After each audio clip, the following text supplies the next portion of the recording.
Hello, everybody. Welcome to TWG Fan Club. We are here, as my man Justin would say. We here, we outside, we everywhere. Tonight, Active. Two out We of three. here, We outside, here, we we outside, active. we active. But we I like that. active. We here, we outside. I like both. Yeah, I but know, Brian. Let Brian said people. remix. hey, look, we got the horns. Hit the horns. I like both. We got to find a way to incorporate both, like Yeah. fusion. But yeah, tonight, much love to Queen PR in her absence. We gonna hold it down, and of course, we got a special guest coming on. But before we get started, shout out to Macaroni underscore Tony in the building. The family is pulling up Hey. to the club. Um, but y'all know how we do here. Before we start off with the housekeeping, everything that's going on, we got to give a huge shout out to those wrestling girls, Queen PR and Krista B. They just dropped the interview with the one, the only Andreas Hale. I can't wait to check that out. It's gonna be One of the good. things, if you know about Andreas Hale, you know he is one of the most prominent people in combat sports as far as journalism is concerned. I will say he totally ruined my myth of Mike Tyson. But if it's anybody with What? the intelligence and when it comes to combat sports, it's Andreas Hale. So I can't wait to hear this interview. I already know it's going to be good. We have a huge shout out, a huge thank you to the homie Dr. D. We was all with him. The family was together. Y'all check out those wrestling girls Instagram. You can see the real. You can get a little peek, just a little peek. If you wasn't at BlurCon, you missed it. You missed opportunities to take a look at the family. We know Seindole, she got some stuff cooking on her vlog, so make sure y'all check that out. And in case you just need a reminder, let's go ahead and throw that on the screen. Boom, there you go. Make sure you subscribe to Ooh. Seindole B's YouTube channel. And then, of course, Yes. make sure you For subscribe to sure. Justice channel as well, because we know Justin be cooking too. So shout out to Justin. He was driving. And anytime I don't have to drive, I'm happy. So I'm gonna speak personal and be like, as you know, we thank Trish today, but right now we're gonna thank Justin. Did y'all thank Trish? Oh, I forgot. Damn. What? See, because I know the disrespect. I will never do it again. Thank you, Trish. So it was high Thank on you. my agenda, and then I just lost track of time. And we were preparing for this illustrious show tonight, and it's like, all right, we'll do it now. Thank you, Trish. I thank Trish, and then I acknowledge my tribal chief because that was another thing. They said, "Did you acknowledge your tribal chief?" WWE put that on their Twitter. I'm like, "Whoa, hold on," and I know Krista B. She gonna be around, and she gonna be like, "Wait a minute, why you thanking Trish?" But that's my sister. That's what we do. But just a couple more things in the housekeeping section. Make sure y'all check out a brand new episode of Krista B and Pablo. I should say schooling with Krista B and It's become Pablo the it's Don. become my favorite show What you because learn about? Just give a little peek, not too much, because they're. they gotta I, subscribe to Patreon. I'm not gonna give these people listen. Listen, that's what we're Oh, not there gonna you go. do. You gotta listen. You gotta go and Mm-hmm. do it yourself. Do your own homework. I'm not gonna give you the answer to the test if you You didn't know, even watch the Ooh. video to study. First of all, but their first episode, shout out to them. Their chemistry is off the chain. I love watching mhm, them both, but you're gonna have to see it to believe it, to understand Mhm. why it's important to watch it, because they talk about a lot. They educated me on a lot of things. I thought I know everything, but then again, my mom always says you think you know everything till you learn something. So definitely check out the first episode, the new episodes coming out. It's good. It's something that's, especially with people who don't understand the back mhm. history of a lot of things, it's needed. So shout out to Pablo and Krista for doing the good work. Keep it Mhm. up. Keep it That's the steady. important thing. That's the reason why, like, I fell in love with this platform. Man, 4 years ago, 3, 4 years ago when I first found it, Mhm. is the fact that you can always learn stuff here. I brought it up during the woman episode of Those Wrestling Girls, which you should have already checked out. But if you haven't, go to youtube.com/Those Wrestling Girls. Download it on Spotify, Apple. Also, while you're there, make sure you leave a 5-star review. And yes, you can leave 5 stars on Spotify. So go on Spotify, hit the 5 stars, and then go on Apple, hit the 5 stars, put a little bit of text in there. Boom, drive review, drive the podcast numbers and listeners up. It's all about the algorithm. Also, by the way, y'all on Threads? Y'all been threading yet? Because those wrestling girls is on Threads. I know I'm on there. Of course, the Wrestling Rounds on there, Ring of Wrestling's on there. I actually found out about Threads last week while we were streaming. That's when I found out about it. Shout out to Ben Cruz, my co-host on Wednesday Worldwide. He said, "Hey, we got to be on Threads." So I'm sitting there like, boom, boom, boom, boom, boom. All right, cool. Something else. But yeah, make sure y'all follow those wrestling girls on Threads and of course Twitter at T Wrestling Girls and Instagram. And last, but actually 2 more things. We do we got Thirsty Thursday this week. So that's gonna be really exciting. It's always cool. Thirsty Thursday, get you a drink, watch those wrestling girls and their guests. So, make sure you do that.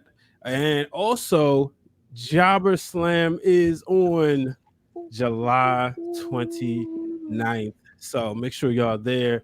Of course, the TWG family will be in the building. The whole family gonna be in the building. Mm-hmm. So, and check out my Instagram for some very special news regarding that. It's gonna be some special news regarding that. Yes. Sounds like an exclusive. I love it. Yeah, it does. Sounds like you should follow all of us. On where can they follow like you? It's supposed to be. Reload.relive on Instagram, Reload via Film, where I talk a lot of shit on Twitter. You can also find me on Reload Relive on Spell if you've downloaded Spell. No, we're not doing Threads. We gotta do our homework. I'm a techie. I gotta do my homework. But also my YouTube channel, I actually have a conversation with someone who's a part of Jobber Slam, and I say what's going to happen. So yes, the video will be dropping very soon. So if you follow me on YouTube, you follow me on my vlogs, you'll get to hear that conversation firsthand. But I'm very excited. It's something very big. And of course, you already know when we pull up, I don't pull up alone. I barely pull up alone. I pull up with a whole family. So just tune in and you'll see what's going to happen. All right. Well, yeah. There's a big question out there right now. Who is on Spill? I'm on there, Brian H. Waters. Not I. You lost me with Spell, Thread. Like, bro, like how many? Tout. What was the other one? Hive. Like, bro, I'll there's say so many apps. I'll say this. Threads probably. I was talking to Kaz this last week. It was like, man, I think Elon might be on to something. I think Threads might be it. It's nice and clean. No offense to Spell. I know it's made by some black creators. It's a little bit too much going on. Threads just is so clean and make it easy, and it's already like hooked to your Instagram, so you can just like hit one button, follow everybody, import your bio and all that stuff over. But you know what it's time for? It is time for. I haven't ran this in a while, but Queen PR gave me the keys, so just for a little bit. Time for the news. And we're gonna do that really quick. Are you gonna put on the fun news music? I'm so excited. I'm about to say, who wants to hear the news? Then I'll take the like L. worldwide thing. See, that's what it was. He's like, damn, I got so many jobs. Which one is it? Do I unlock this job, that job? Like shit. But first, let's give some congratulations. As we have 2 graduates of the class of 2023, Nikki Cross and Deanna Perrazzo. Shout out to them. And I mean, first of all, I love the different photos, and trust me, I did look around. But the different photos, because you got Deanna, she's like, look, I'm celebrating with my drink on the lake, and she outside.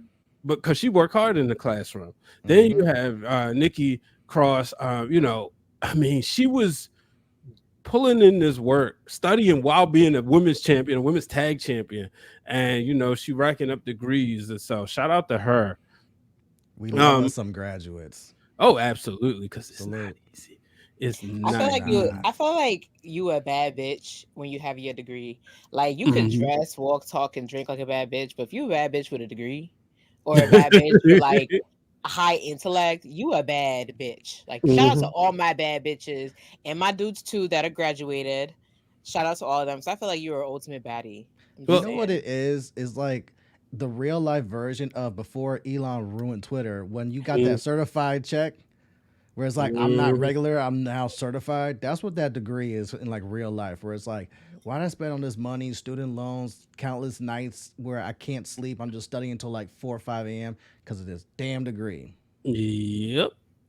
Salute to all I'm the telling you. graduates. Salute to the graduates, and then And I feel y'all that know because oh, it's the no, I was gonna say it's the Barbie premiere, and of course we love a good red carpet. And when the wrestlers go out and show their crossover appeal, it's Liv Morgan and Scarlett was out there doing their thing. So shout out to them. I mean, who looking says wrestling ain't amazing. cool? Why Looking Absolutely. why is it when I amazing. look at this and think of the Barbie premiere, I think of that fucking Barbie song? Come on, Barbie, let's go, Barbie. I'm a Barbie girl in a Barbie No, because you world. know why it Yeah. stuck to you? Because Nicki Minaj and Ice Spice remixed it, and then Oh, like, what's her name used it in her Oh, video dead ass? montage. Yes, they remixed it. You didn't hear it? It's literally No, I called did Barbie World. not. It's on the Barbie album. Google it. It's wow. literally remixed. They used the intro, the part that's like "I'm always yours," and they like sketched up the beat, and then Ice Spice and Mm. Nicki are rapping over. It's like trending on TikTok. I'm gonna have to look this up because I haven't checked for Yeah. Nikki since she was telling bitches she's you my sons back in like 2013 or something like that. Well, y'all Yeah. talked about y'all talked about baddies, right? Mm-hmm. Yes. I think before we close out, we got to talk about two baddies who ripped the runway, and that being Mm. Carmella and Mandy Rose. Yes. I was First too of all, excited shout to out to see Carmella. Carmella, 6 months with a baby bump, as she noted, um, Hell and just yeah. out there doing her thing, showing that look, she's an amazing woman. Shout out to Mandy Rose. I mean, we've talked about her a lot on this platform, and more in good ways. That's what I'm happy to say. She's proven that crossover appeal. You know, she's modeling a swimsuit line. So shout out to them doing their thing. And this was Um, Mandy's little fuck you to everyone that was giving her shit over that video of her helping out in her family's like store and whatnot. And they're like, yo, yeah, she on hard times. Look at her, man. She back, she doing But dishes and all this. Like, what the hell? She was just NXT is like, yo, your girl is walking Miami swimmer, which is no easy feat. bingo. it's not. Bingo, you know, but you know, people always got something to say. Um yeah. Shout out to Queen PR in the chat. My girls are making me so proud.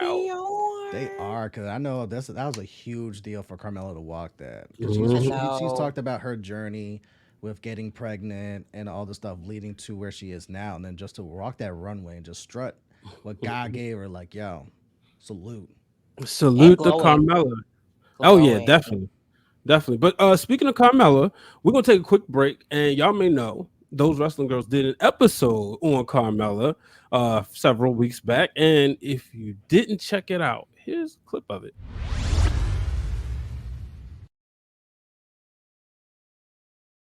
And she made history carrying this briefcase. She did. And I like the fact that she kept teasing.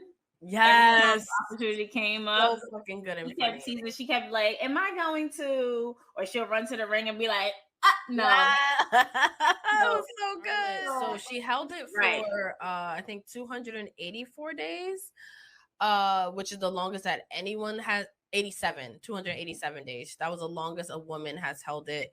And this is why I always say I think heels should carry the briefcase or Uber baby faces, because she was able to tease us every week and it made us hate her more. Make sure y'all check out that episode streaming on all platforms: Apple Podcasts, Google Podcasts, Spotify. If you want to still look up Anchor, or now it's called Spotify for podcasters, make sure you check it out there. But watch it on YouTube. That's the best way. You get the visuals, you get the interaction, you get the facial expressions. Watch it on YouTube. Justin, Yes. Seindole, Justin. Before Yep. our special guest gets in here, we're gonna get started. Are y'all ready to talk about some of the best wrestling chants? I'm way too excited about this because some of them follow me to the day, like even at work. So bring it on. Bring it on. I'll explain why when we talk about each chant. I All have some right. thoughts. I have some good thoughts. I have some bad thoughts. I have some what the hell thoughts. But this is why we love the fan club, because there's so many different topics that we can always touch on. That's gonna be like, yo, just clear out. We got this. ISO. ISO, let's ISO it right now. 2 beers, 3 beers, a shot of whiskey, a margarita, and a I'm drunk Bloody already. Mary with 1 beer. Man, but the what chance? How about those? It started off fun, but then it got to a point where it's kind of annoying. But let's just talk about the origin of it. When y'all first heard Stone Cold doing the what chance, what was y'all thoughts? That he was losing it. For real? He was losing it. I also think he was at some point when he did them what chance, he was in the listen, I don't give a fuck era. Let's be real about it. Like he was very much in his, I don't care what I say out there. And I don't understand. Like his response was what to a lot of people he didn't understand. So I just think like if you don't understand somebody, your response should be what, and that's what carried on. I think with the fans, which is why when a fan is listening to somebody's promo and they used to say what, is because they didn't understand what was going on. Yeah. So I think that's where it came from, and I think it's genius in my opinion, because instead, like, of course, if you don't understand what you're gonna say, be like, what? Like, if you can't hear it, but the fans are legitimately trying to tell you they don't hear you and they don't care to hear you when they chant what. So I thought he was on something. I thought he didn't give a goddamn. So I think that's where the origin of it came from. I think it was one of those best things that just came from not giving a flying monkey what people say or think, Because I was also the birth of the dirt sheets when he came out with that chant. Really? Learning. I did not know that. Yes. And then just to piggyback on what Seindole saying, like she makes some valid points, and was when Stone Cold came up with that, it was very organic. Now I have a love-hate relationship with this chant, because then the fans co-opted this to where after Stone Cold left the business and wasn't wrestling or whatnot, they started using the what chant for evil, because now it became like, yeah, we can't hear you, so what? Like speak up. But then it's also like their way of hijacking shows and just being assholes. Just be like, you know what? I'm not even gonna let you get your promo out. I don't care if it's good, bad, or indifferent. I'm just gonna fuck with you because I paid a ticket. So I'm now entitled to just fuck with the show whenever I want. And collectively, the what chant has become that one thing where people unify, where someone starts rolling on their promo. What? Okay, let me try to get it back. What? Okay, let me try to what? And you see how sometimes like it will rattle talent. Like it also becomes a good thing because it forces the talent to sink or swim and see if you can adjust. Because not every crowd is going to be into what you want to hear. Sometimes crowds going to be hostile. Yeah. Sometimes crowds are going to be assholes. And can you handle the pressure, especially with a live mic in front of a live camera where we're not reshooting this? Can you handle this? But where the crowds just co-opt that and just take that to just like, we just want to hijack a show. That's where I can't fuck with this. Yeah. So, the thing is, I look at it like two ways. I mean, y'all said everything pretty much that needs to be said. It made Stone Cold funny, but it is one of those things that's like, and it's making me go to the next one. This one right here.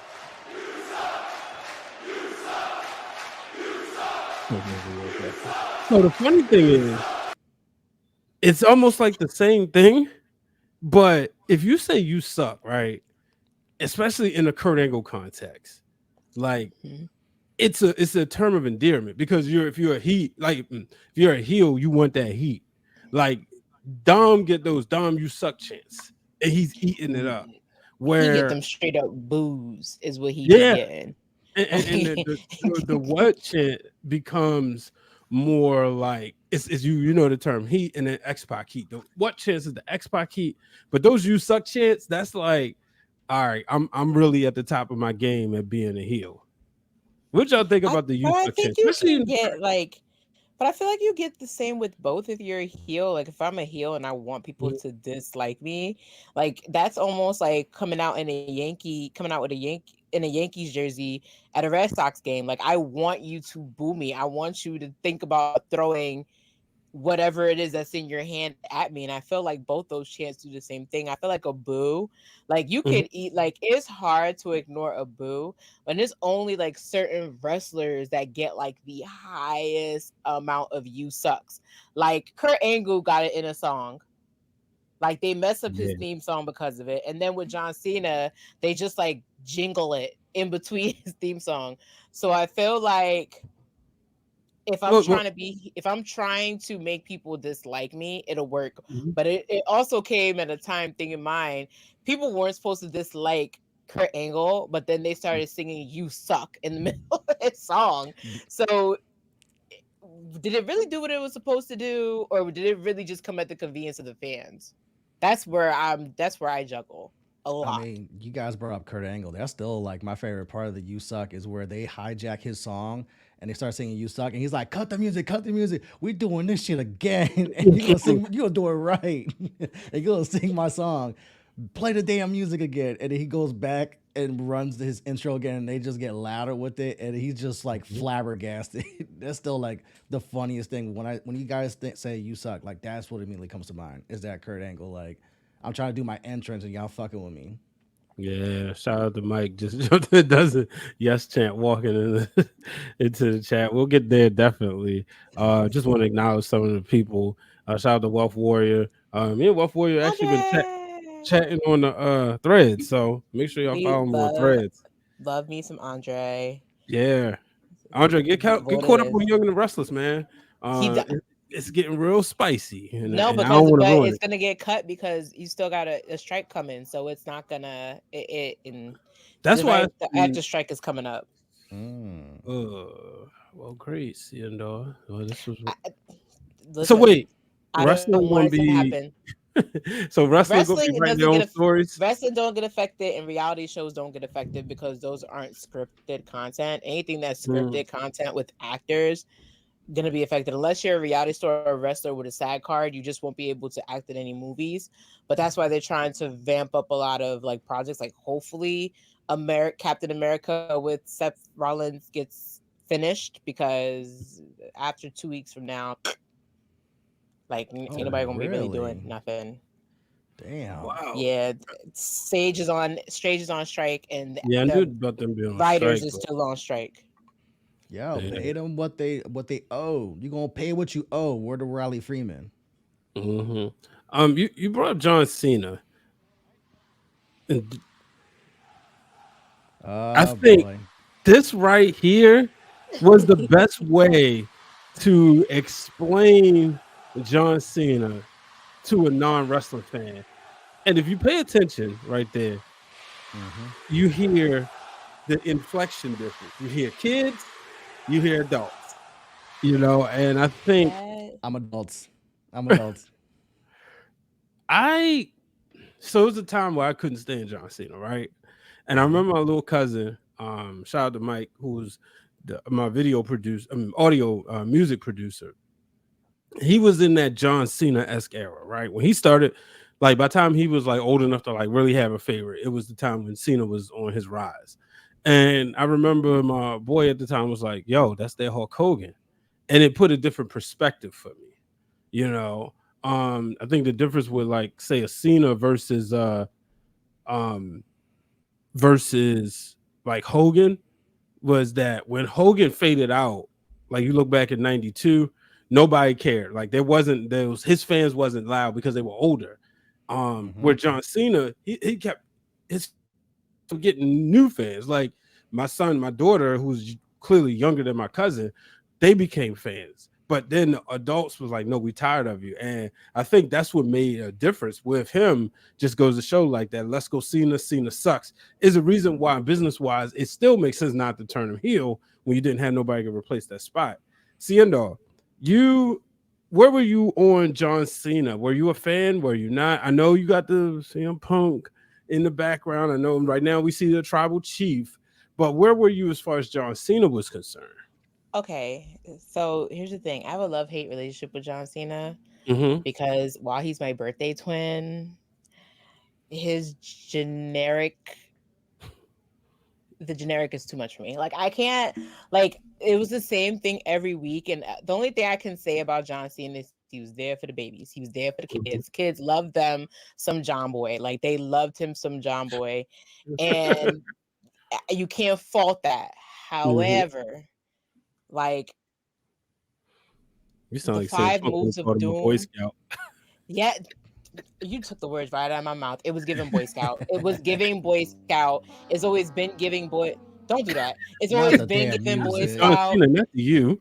It's always been giving Boy Scout. It's always been giving like I'm here to make sure you, and I'm gonna quote the person who should not be named, to to eat your Wheaties and drink your vitamins or whatever the fuck he used to say. Oh, They Hulk gave Hogan? very much. We said we weren't going to say that. Say He's your in a box. prayers, eat your Remember? vitamins. He's in a box. Anyway, yes, it gave very much that. So it was just like, okay, he was there But for the kids. He was there for the kids, but was I happy to see him lose to The Rock at WrestleMania? I'm not gonna lie and say that I was not. Um, mm, that was a again, beautiful match. loved what he did for the babies, but then again, too, as somebody who's be a CM Punk fan who kind of understood what CM Punk was saying, like he could have let the reins go a little bit, which I get was not his fault. He's not the head of creative. He's not the head booker in charge. I get it, but was I one of the people saying John Cena sucks? No. Was I one of the people that didn't mind it? Yes, Mhm. he's there for the kids. That's all the nice things I'm going to say because I still want him to follow me on Twitter because we have the same birthday. But like I said, he was there for the kids. I just could not get into it. He was Just He there for the did get kid. dragged into a couple of storylines that were mhm. interesting. Like the whole AJ Lee thing was kind of stupid. It was kind of cringy. But then the whole thing with him and The Rock the second time before New York WrestleMania, I enjoyed that. I enjoyed their back and forth because it came from the heart. It came from the gut of John Cena and The Rock. So I enjoyed Mm, that. But everything else to me was just handed to him. It was too generic. But it was for the babies. So mhm. it doesn't matter what I think, to be honest. It was for the babies. You know who it wasn't for? Me. Because because honestly, if we're gonna keep it a buck in this fan club, at some point, Super Cena is one of the main reasons why I stopped watching wrestling. Between Mm, him, between Eddie Guerrero's passing, and he who mhm, shall not be named thing that we're mhm. not gonna talk about, you combine all three of those, and it's like my love for wrestling like dissipated. Where it's like I don't want to watch this. I'm in my early 20s. Let me actually go outside and be active. Let me Mhm. go live my life versus like wrestling ain't fun no more because now one of my favorite wrestlers is gone. This guy did this heinous shit that we're never gonna speak of. And then Super Cena was just shoved down the throats. Like I remember growing up on Hogan because I'm young enough to remember, late 80s, early 90s is when I really started watching like WrestleMania 7, 91, 92, and then him hijacking WrestleMania 9 in the main event to where I still haven't forgiven Hogan for that shit. And Oh, just y'all still remembering, mad? yes, because they had no Uh, fucking business of doing I'm with that. him. You Wait, really wait, wait, wait. We're a year apart. So at 7 years old, you knew it was predetermined. So I think the God. next year is when I found out it was predetermined, and then like I had my feelings hurt for a little bit, but then I'm like, I don't give a shit. I'm a Bret Hart fan.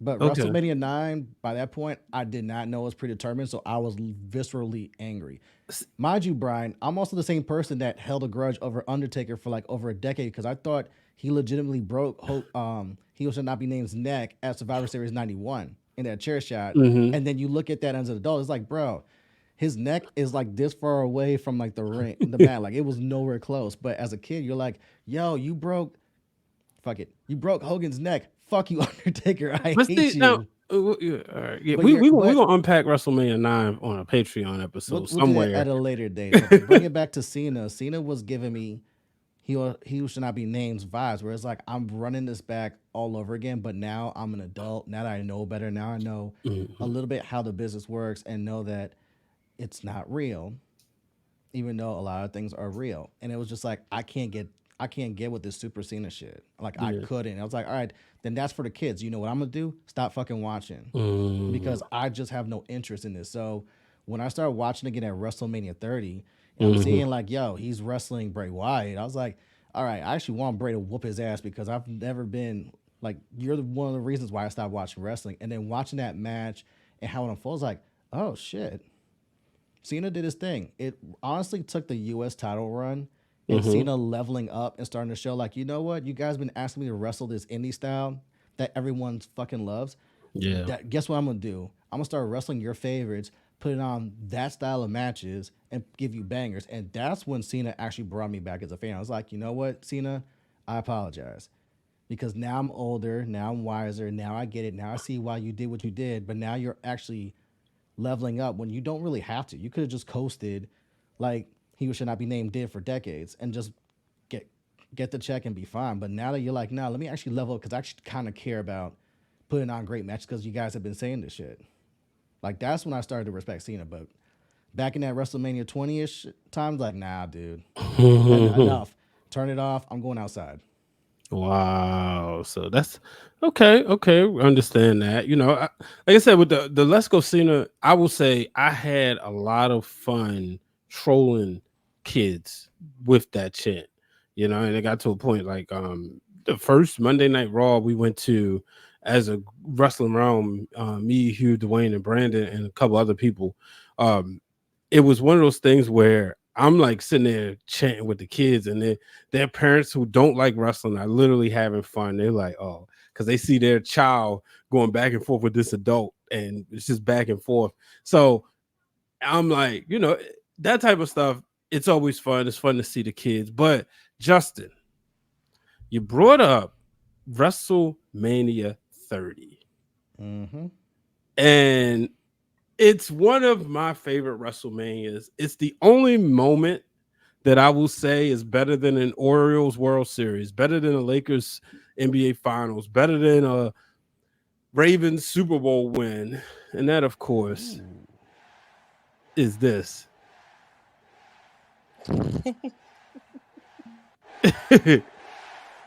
Let's get this off the screen so y'all can see Justin. Uh, this moment right here, the yes chance. This was when it felt like when pro wrestling hit the mainstream. You go back to Michigan State in the NCAA tournament in 2014.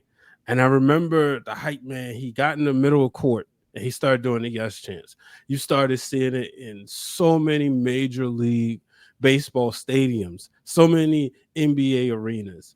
And it was one of those things where you really got to see like this, as you brought up earlier, these indie darlings, an indie darling named Brian Danielson, who went to the WWE and coming through NXT to WWE, they changed his name to Daniel Bryan.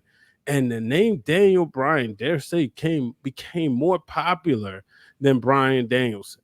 Daniel Bryan became a brand to the point. I mean, just the t-shirt, obviously he had different variations, but right there, just a simple word, something we say all the time in most cases. Yes.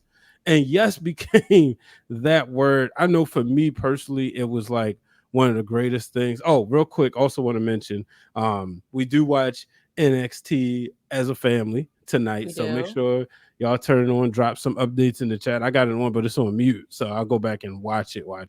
But yeah, we watch NXT as a family. But talk to me about the yes chance. Talk to me about the yes movement. Were y'all surprised? And Justin, I want to start with you because you said WrestleMania 30 is like your first one back, if I'm not mistaken. Yes, sir. Yes. So So was this one of the things that reeled you back in? it absolutely was. So if Super Cena was the reason why I stopped watching wrestling, Daniel Bryan is the reason why I started watching wrestling again. And I've talked about Mm. this on many platforms where WrestleMania 30 was the first pay-per-view I watched after many of years. My roommate had it on, came home just in time for the beginning. I was like, "Oh shit, you're a wrestling fan?" And this Mhm. is how I found out like he was a wrestling fan, and then me and him had this conversation about how far back my wrestling fandom goes and why I stopped watching. So watching the opening segment with Rock, Stone Cold, and He Who Should Not Be Named was just nostalgia of just like, oh shit, all right, that was excellent. Let me stick around and actually watch this. And then Daniel Bryan comes out in that opening match, and the fucking pop he gets. I hadn't heard shit like that since Stone Cold at WrestleMania 17. That was like an orgasmic pop where it's just like, I'm so jealous of everyone in there because it was loud and then just watching him wrestle Triple H. Obviously, we've seen Triple H over the years. By that point, he wasn't anyone's real favorite like wrestler, but like Daniel Bryan put on a jam with Triple H, and that main event where the streak's over, the streak's broken. Undertaker takes a L, takes a concussion, goes to the hospital, and it feels like the vibes are kind of down in the Superdome, and then all of a sudden you have that main event, and Bryan finally gets his crowning moment, wins the title. So I hadn't been on that yes movement all the way up to WrestleMania 30. WrestleMania 30 is like when I jumped in, so it was like at its fever pitch when everyone else had been on that 2-year run from WrestleMania 28 and what was it, 26 seconds against Sheamus to then. Yeah. But WrestleMania 30 and Daniel Bryan was the reason I was like, you know what? I'm actually going to stick around and watch this because this Daniel Bryan guy has my full fucking attention and I want to watch him moving forward. Yeah, talk about Seindole. So I actually had a yes shirt. I was very proud to have a yes shirt. Same. No With problem. which one? The first one?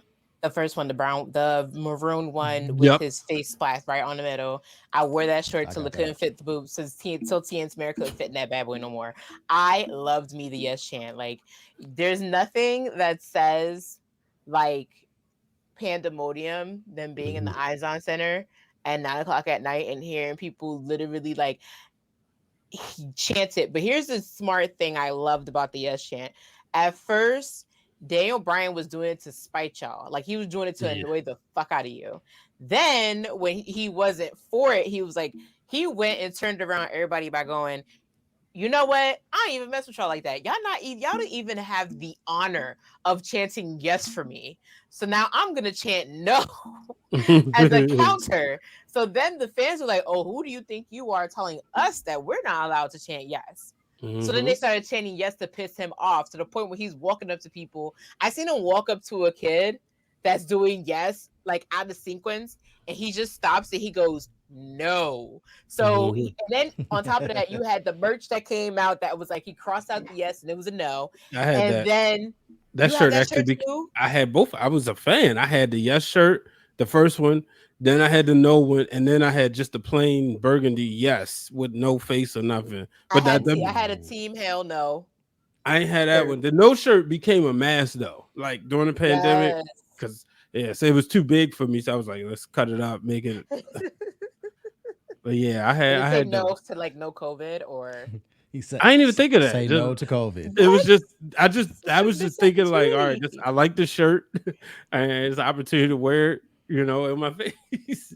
Missed opportunity for brand. Missed opportunities crushed my spirit, but literally, and then on top of that, what I loved the yes movement. That's my favorite storyline of all. I love the yes movement because remember, it came at a time when they were occupying Wall Street.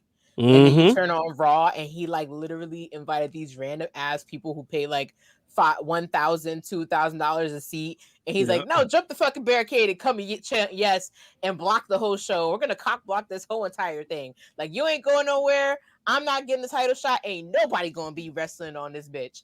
So to me, it was kind of what the people needed, and then for it to go viral, like it went viral.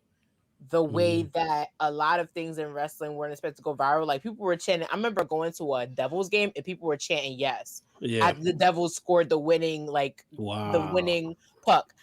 I was like, yo, this is really everywhere. Like, you had to be there to believe it. Like, I know they were talking about it at Orioles game at one point. They had chanted yes at an Orioles game. They had chanted get yes at a Seahawk game. Like, Seahawk puts up like that's his team. That's his team. So it was and San Francisco Giants. That was the one. Yep. That was at the time when the Giants were winning World Series or playing deep into October. It was every Eventtober they called it. So seeing stuff like that warms my heart. Like again, I feel like also Daniel Bryan was also for the babies, but I feel like Daniel Bryan was for the people that understood where he was coming from, because with him being able to chant yes, like, no, you're not going to tell me no. It was a counter. But the way that he grew it into his own thing, like he first he wanted you to use it, then he didn't want to use it. Then he said you fans are not as elite enough for to use it. I think it was great. I think all of it was smart, and I think it was also well deserved. And you know what? That's what really made him become my favorite wrestler to overtake Hogan Brett, or Brett Hogan, was because he felt like somebody that I could relate to, and Yeah. that was the reason. But it is time, as we go ahead and ring the bell. Y'all only know if you are an epic VIP member of the TWG Fan Club, you know when you hear that music, you know that it can only be one person. Ladies and gentlemen, please welcome the one, the only Krista B. Hi, family. Hey, what's going on? How you feeling? I'm good. I'm good. How are you guys? We good. We Hey, good. Thank girl. you. Hey, hey. Fantastic. Good. Thank you for good. joining us today. Before we get started, we just going to say, as they say, hit the horns, hit the horns. We're going to This congratulate comment Krista section B. is lit. That's all y'all going to know. Y'all just going to hear congratulations, and just all I'm going to say is make sure y'all pay attention to her socials at Miss_Krista B.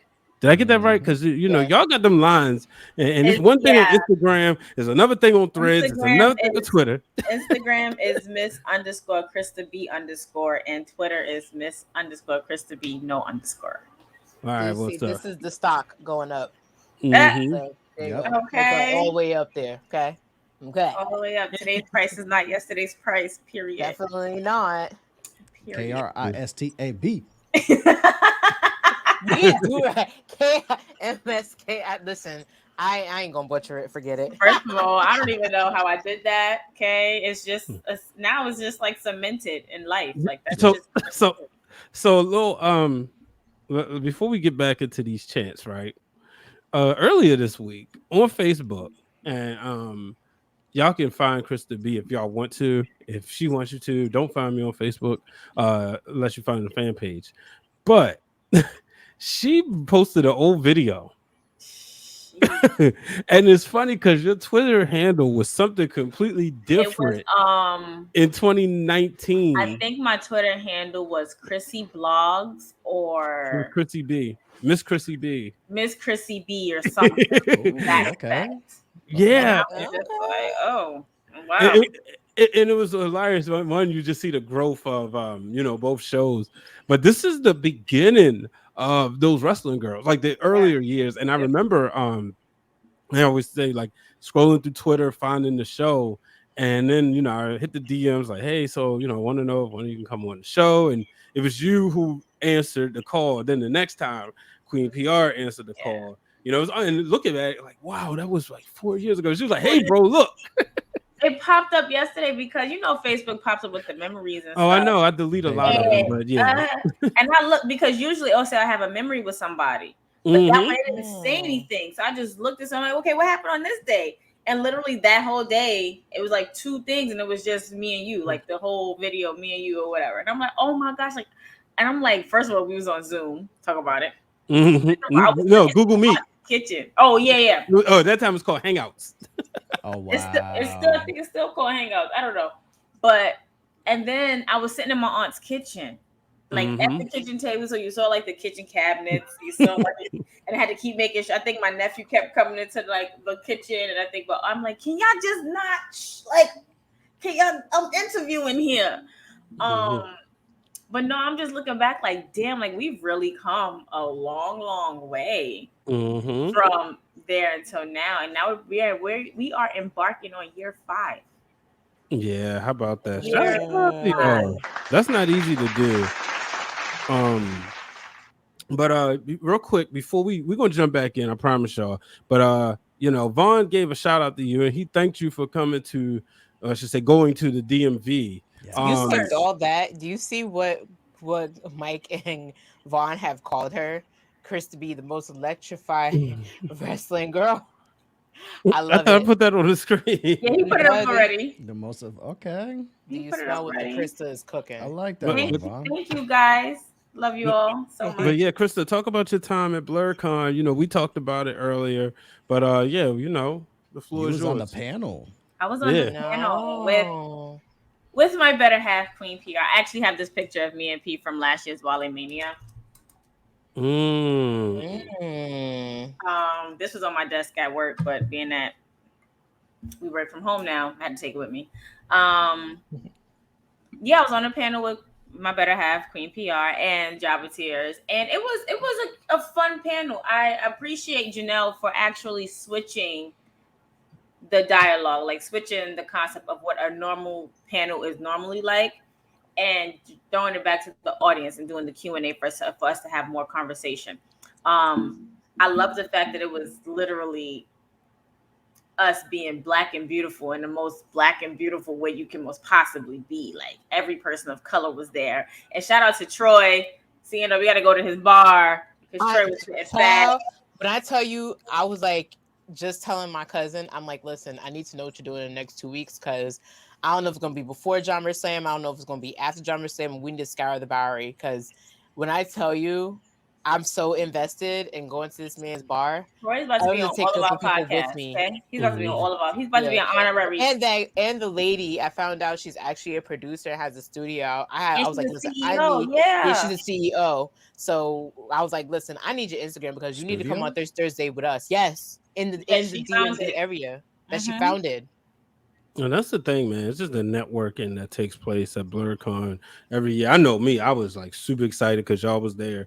Like, this is I think my 4th or 5th, but it's nothing like when you see your family come through and see like the first time like I remember I can say, did y'all go downstairs? Did y'all check this out? I was tired, I was overwhelmed to be honest, because I've never really been to a convention to that magnitude. Like me too. I've never been to Comic-Con. Okay. Really? So yeah, it was never really my thing because I'm like, okay, and because when you first hear Comic-Con, you think of comic books, anime, Star Wars. And those are like the main facets that you always think about. Like you don't think about wrestling, you don't think about me being a Harry Potter fan, like you don't think about Harry Potter, you don't think about all these other things that play into it. So I'm just like, it really never piqued my interest in going to Comic-Con. So then we go to BlurCon, and Brian just kept like, Brian and Fam from Black Wrestling, shout out to him. He kept hitting us up, y'all going to BlurCon this year? Y'all going to BlurCon this year? I'm like, listen, if it's in the cards for us to go, we're gonna go. And it was in the cards for us to go. So it was a really, really dope experience. I love the fact, like I said before, like it was black and beautiful. It was people of color and beautiful, and everybody was having a good time. People wore their best wrestling gear, their best anime gear, their best favorite cartoon. Shout out to the guy who dressed up as Uncle Ruckus, because I was just like, wait a minute. Did I tell you that scared me walking into the room when I was like, that was really good at the same time. So good. I told my friend yesterday, I was like, yo, this guy really dressed up as Uncle Ruckus, and he brought the brick. Yep. Like he sold it. If he didn't do nothing else, he sold it with the brick. He did. But no, it was a really, really good time. As Vaughn says, cosplay with seasonings. And ooh, that's a word. Right. I like that. Just to put it in the notes. But just I was saying, Vaughn ain't gonna use that. We will. Actually, I saw Fam on Twitter with it first. Vaughn said he knows the guy that dresses Uncle Ruckus. Like, let him know he's the MVP. That was a good. That was a good one. That was a good one. And I just really appreciated being in a room like that. So shout out to Doc for even thinking of those wrestling girls. Sometimes it's like we could have been doing this for 10 years and not get the recognition that we've been getting. So shout out to you guys, everybody who always watches our day one. Shout out to Vaughn, who literally came in and sat right in front. He didn't care where he was supposed to sit. He sat right in that front. You love a loyal fan club member. When I saw him to my left, I was like, you deserve to be here. Yeah, so shout out to everybody. It was a really, really good, really, really good time. I wish I was able to stay longer, but I couldn't stay longer. But it was fun. It was fun while I was there. I honestly love coming to the DMV anyway, so you know the vibes. But yeah, KRISTA, before we move on to the rest of the chants, I'm gonna get your quick thoughts on some chants that we already went over. Okay. Because I'm pretty sure the people want to know, what do KRISTA B think about the chants we went over? Was obviously what, you suck, let's go Cena, and the yes chants. Okay, so the what chants were funny in the beginning. It was real funny. Like as a child growing up, you'd be like, what? What? Like you say it, but now it's just like it comes borderline disrespectful to a certain extent, especially like when you have superstars like Oscar, Shinsuke, Io speaking, or Walter and and Kaiser and all of them speaking. Yeah, that's Like true. you say what, and it's like you're being disrespectful to the language. Like you're being disrespectful and having put on that blind spot. Like yes, it's entertaining for when Oscar's rambling in Japanese, but at the same time, y'all know we don't know what she's saying. Y'all know we don't know what like I know we don't understand. So don't be disrespectful in that sense. Like what is not needed for everything. Like what Mhm. was cool when Austin wanted to get his way, and the only thing he was going to keep saying was what? What Right. is cool, like when, and I dare I say it, like when you have someone like Roman Reigns just over talking Jey Uso or whatever, you want to say what? That's when what is cool. Don't be borderline disrespectful. Um, the You Suck. I love the You Suck because Edge definitely created the You Suck for Kurt Angle. Um, I do suck. Yeah, I do suck. So I love the You Suck, and it went well. Like the audience definitely carried it well, Mhm. especially when Kurt Angle comes out to this very day. They still chant You Suck, although we know Kurt Angle does not suck. It's so funny explaining that in 20 years. Like people are like, what? No, right? Like, huh? You had to be Um, there. the Let's Go Cena, Cena sucks. See, I was more on the Cena suck side because I was not a huge John Cena fan. But Mhm. at the same time, like when he appeared in Ruthless Aggression, I was on my way out of watching wrestling. So I really didn't know everything that he was like doing or whatever. But when I started to go back and the whole thugonomics thing and all of them, I'm like, oh my God, like, yeah, you suck. um Coming back and watching later years, like when him and The Rock started beefing, and every like John Cena's literally climbing that ladder and literally climbing to that to get the multiple brass rings that they talk about. I'm just like, oh Mhm. nah, he don't suck. And then in the ring, like he's good too. So it was iffy for me for the You Suck. I mean, Let's Go Cena, Cena sucks chant.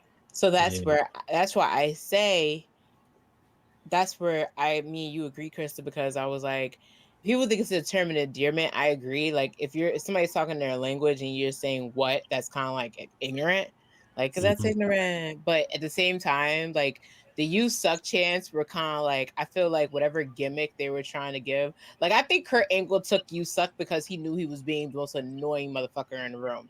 I Right. think he took that in as like, you know what? If people don't like me, I'm doing what I'm supposed to do. Yeah. But when it came to John Cena, it was kind of like we're just over you type thing, and I don't think he cared. That type of thing. I If don't that think makes any he cared. sense. I don't think he cared either, to be honest with you. I really don't think that he cared with John Cena because John Cena was entertaining there anyway. Like he was doing what he's supposed to do. Hmm. He was a Mhm. wrestler in the ring and entertainer on his way to the ring. When he didn't have to wrestle, he was cutting promos and entertaining people. And he kept saying too, like, "Oh, I missed you." One time when he came, he's like, "I missed you. I miss hearing the John Cena sucks." It was times when he was orchestrating the crowd. Mhm. So John Cena was rolling with the punches because it's better to have a fan react to you in a negative way or in a positive way than get no Hmm. reaction at all. Yep. Right. Ooh, yeah. So Right. whether they booing you, whether they're cheering you, is better than to have to come out to a silent arena and there's people in it. Mhm. But I've you just seen gonna that. take it That's and that's rough. yeah. Absolutely. But let's get ready to go. We're gonna take a quick Oh wait, I break. didn't talk about Oh, my yes movement. you ain't, oh, Oh yeah, yeah. let's Let's get get Yeah. the that. Don't yes movement forget. real quick. Yeah. So my when Seindole, I was watching with Seindole was talking about how they occupied the ring during that Occupy Wall Street. I feel like the best thing about that was the shield was right there, and people forget People that the forget shield that. was right there when all those people came in the ring, and Triple H was really trying to fight everybody and his mother Mhm. because they was trying to get to Daniel Bryan. That was right before WrestleMania 30, and it was just like that build. But for you have these people, it was just like something in high school. Like you had the three guys, the popular kids, or you can call them the popular kids, and you had Daniel Bryan, who was kind of seen off like as the geek or as the person that it was easy to pick on him. But then when he snapped and people wasn't taking him seriously, then you Mhm. had the popular guys come and be like, "No, like y'all not gonna sit here and do this." And mind you, the Shield was under the authority and literally transitioning away from them and standing on their own before while all that was happening. So I love the yes chant. I'll do the yes chant to this very day, honey. What was you So when did you good. get back into wrestling? I Because I got back know that was around the time Justin got back in. I got back into wrestling like 2014. Okay, so around that time. Yeah. First of all, I saw a Samoan. The Rock kept coming back. T's playing Okay. in my face. Then I saw Roman, and I'm just like, oh, the girls is doing things amazing, and it was just like, I just have to watch now. I'm just gonna have to watch now. Yeah, 2014 is what WrestleMania 31 time. I was 30. like a year 30. That's WrestleMania before Oh, 30. that is that. 30. Yeah. I was like a year before that. I was when did I start sitting down watching it again? I watched it before the pipe bomb, like maybe a Mm-hmm. month before pipe bomb. And then I was like, I'm gonna keep going ever since. That was that time when Yeah. a lot of people was coming back. Like if I look back at times when you see that spike of like reemergence, Yeah. Because the I pipe watched the bomb. I only watched WrestleMania, and this is gonna be so mean, which is why I say what I said about John Cena. I literally watched WrestleMania in hopes to watch John Cena lose to the Miz, because I loved, like, I actually like the Miz when he first came out, when he was like a baby. And Mm-hmm. then when I heard that he became, well, my brother wasn't who told me he became champion. And I was like, get the fuck out of here. No, he's not. And I turned on the TV and they keep replaying the moment that he cashed in the money in the bank. And I was like, here's money in the bank. Wait, hold on. What's Yeah. going on here? So it And was see, like around that time. I Like never thought Cena was going to lose that match. I just like, here we go again.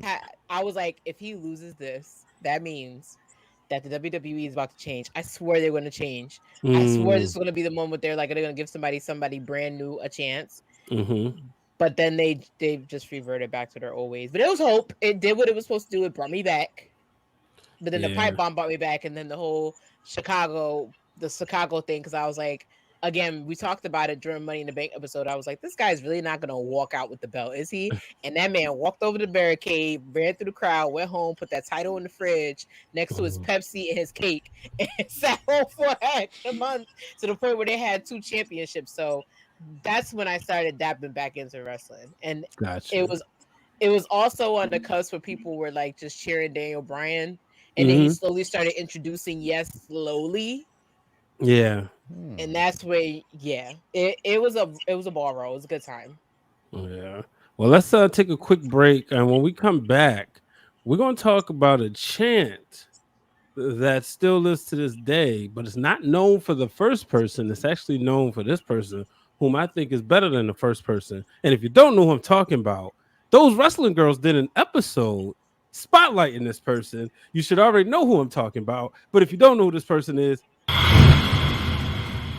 When she was developing like her character and stuff like that, and how at first, going back to how hard it is being following in like such big footsteps when you're, royalty, wrestling royalty, is they didn't want her to woo at first. Yeah, they didn't. And want her to lean too much into the flair thing.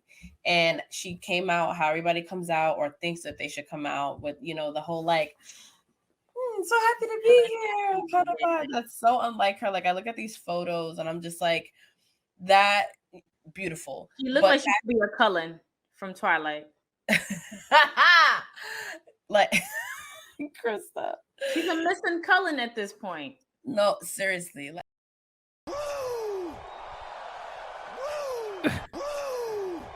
Missing Cullen.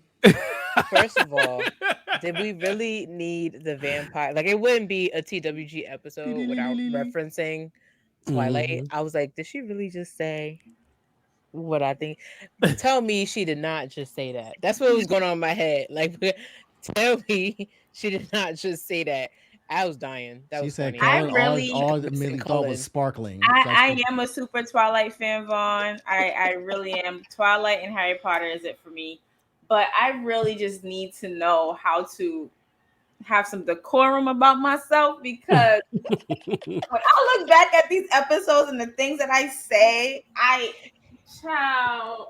It's be funny because you know why I know you and P had great chemistry, because P would be so analytic, and talk about like the wrestler stats and what their background and like how things came about, and then you come in and you're like, yeah, I'm gonna just read all that and just give you my 2 cents. And I was just like, that's like the perfect mixture of a 2-person podcast. Is one person going to be very serious and I'm gonna give you the news, and then you need that person that's just gonna be like, I'm a shady ass motherfucker, so we're gonna collide the two. You're not that shady, but I liked where it went. Like it I'm was just I very much mean, speaking she like like likes Twilight, so I mean that's questionable. oops, no, not even that, but it's no. funny. Like it was funny. Like it made you bust out and laugh like a podcast, like it's supposed to. So that's why Mm-hmm. you It's have to not watch that those I'm wrestling girls to it, get it, where I'm coming from. in reference to Vaughn. It's not that I'm unserious. No, No, I'm she's very not that. serious about this. It's not that I'm unserious. It's just sometimes I really call things how I see it. And mhm. speaking of That's why we come back Charlotte, and listen every week.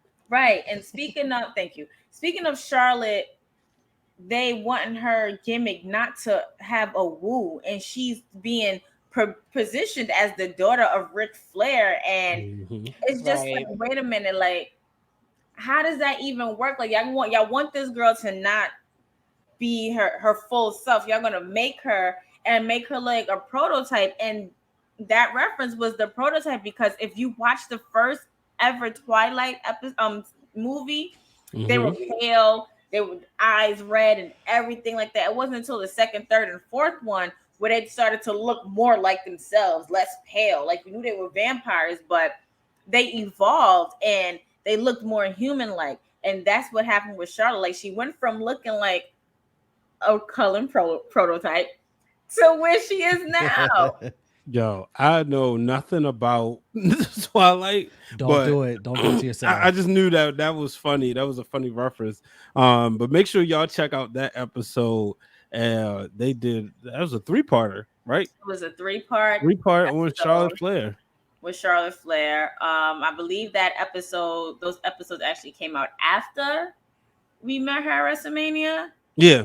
Yes, it was Yeah, after we that's met makes her at sense. WrestleMania, and I was just looking at those pictures that Brian took, of course, and that picture of Charlotte literally just dropping the belt. This one right here. The shock on our faces was just like, wait a minute, what? Like you're serious? Like The, you're serious? Like you're gonna give her the belt to hold? Like look so at P's face and then look at Chris's so face. so because this is a fan club, I'll say this. I usually don't say stuff like this publicly because I'm gonna criticize myself. I'm gonna tell you how I know I'm like rushing to get the shot because y'all are a little bit soft, and this the photographer in Mm-hmm. me, and I'm like, oh my goodness, because like you, how often, right? And you remember, well, another fan club exclusive is shout out to Black Thoughts who just came in at the right time. Hey, Black Dog. Hey, Black Um, Thoughts! Salute. Can't wait for the next HOG show. Your girl will be in the building. I will yeah, be in the building. It's gonna be so much fun. yeah, absolutely. I was told I gotta hit But up he's one of still those not shows allowed to too. talk mess because P's not here. He's still not allowed to talk his shit. Oh, That he came not from the because front desk. he And not gonna talk Krista's about because here. no, because me and him on the same side. We knew each other Okay. since 2009, Don't start no 2010. Like mess. Yeah, but so like I'm Nope. Love you though. sitting there I'm like trying to hurry up because it's like okay, I know that one, how often we get Charlotte Flair plus an exclusive. So I'm like Mhm. and then I'm like, oh shoot, like afterwards, because once y'all got a chance to like set up, then I was like, all right, I can refocus. But I'm like looking at the photo, I'm like, oh man, it's soft. I can't believe we did that. But But that that's look why that's you got to snap your fingers out because you never know when you're gonna get a moment like this where you get exactly. natural reactions, and those Hmm. end up being like the best photos. Like that's why I snap my fucking fingers off because it's like you never know, like a natural reaction like that, you can't reduplicate that Hmm. at all. Exactly. you can't, And you can't. But wait, and time out. Since we're not watching AEW, so you're watching yeah, we NXT. watch NXT as a family. You're Oh, that right. means Chris is Mhm. watching. Yeah, of course I'm watching it. Ooh. Dragunov beat Braun Breaker. Now he's about to face Carmelo Hayes. Yeah. See, The best. Listen, let me tell you And, something about and Dragunov. He earned my attention at the last PLE. That match that he had with the guy, he used to be ahead of the Redemption or something like Dijak. that. That Dijak. match was sick. Dijak. That's the sickest NXT match that I've ever seen. Like, so he won but do my y'all vote. remember who he beat for the UK title? No. I wasn't even Oh, watching. you didn't So hear tell about me. Walter and Dragunov? The fact that like the first match was like I didn't rated like watch the a match lot of of the year, NXT UK, so I don't know. I need to go back and watch and that. then they That's ran it back when NXT was over here, and the UK people came over. They ran back Walter Dragunov 2, and it was even better than the first. I need to watch this. Not And medium Dragunov boss dethroned man. Walter. Who? Vaughn called Dijak the medium boss man. Dijak's not medium boss man. Dijak is basically, if you ever seen the movie Cobra with Sly Stallone, that's Dijak. And that's basically the gimmick. I can see that. Yeah. I can see My that boy too. Wes Leon, But yeah, Dragunov is one of But those guys somebody that be can coconut wrestle. bar, somebody be cocoa bean Braun Breaker. I don't know what they doing with him. Carmelo and love me some Dragunov is gonna Wesley. slap. That's gonna Huh? be an incredible Yeah, match. it's gonna be It crazy. is. It's It gonna be is. different. Dragunov is gonna beat the absolute fuck out of Melo. Melo's gonna have to level his game up because They're gonna Dragunov, he's gonna bring out a lot in him. yeah, He is. Dragunov be physical. Like if you see that, that man likes to beat meat. Pause. I had to stick one in there. You know what? Calling this. Justin. Guy, this is not it. So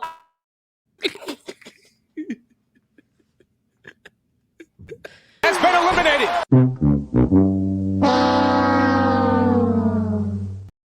Back with old elements Sorry, today. not sorry. Wow. We're glad you're not sorry, but dude, it's Tuesday. Like you, child. It goes up on a Tuesday. Hey, it's the birthday week, and it's the race starting to settle in. Yeah. Let's Shout out to go. May say pause. is this Tiffany Stratton, Yes. Love me some Tiffany indeed. Stratton. I'm trying to hurry up. And aka get this. Nikki Bella 2.0? Wow. No, we. This is what I mean. This is I ain't what I doing mean. that. I ain't Well, doing that. here's the thing. I kind of see the comparisons, especially when you watch Tiffany Stratton wrestle. There's some similarities where it's like Tiffany's a little bit more athletic version of Nikki, but there's a similar shit there where it's like I can kind of see where it's almost like a carbon copy with just little differences. It's like a remix version of Nikki. It's a I don't, remix. I don't Y'all have the know I right would to never make lie. that. Y'all know I would never lie. And y'all not to know my mention- comparison And no one's is saying dead that you're on. lying, but at the same time, I'm like, girl, I And don't that's want. not shade. Like Nikki Bella's like Nikki the Bella's longest amazing.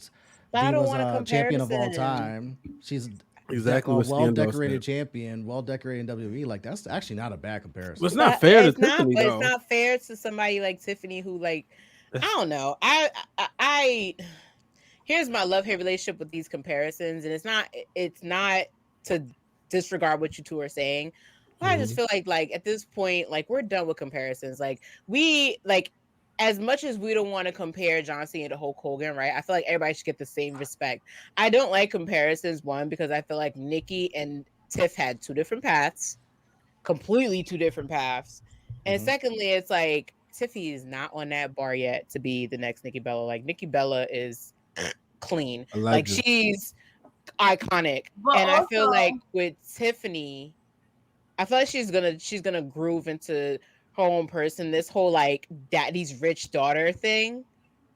She's slowly dipping away from that. If y'all notice that. So I feel like you gotta let her cook a little bit. I don't like the comparisons because I know these wrestlers are not working to be compared to anybody else.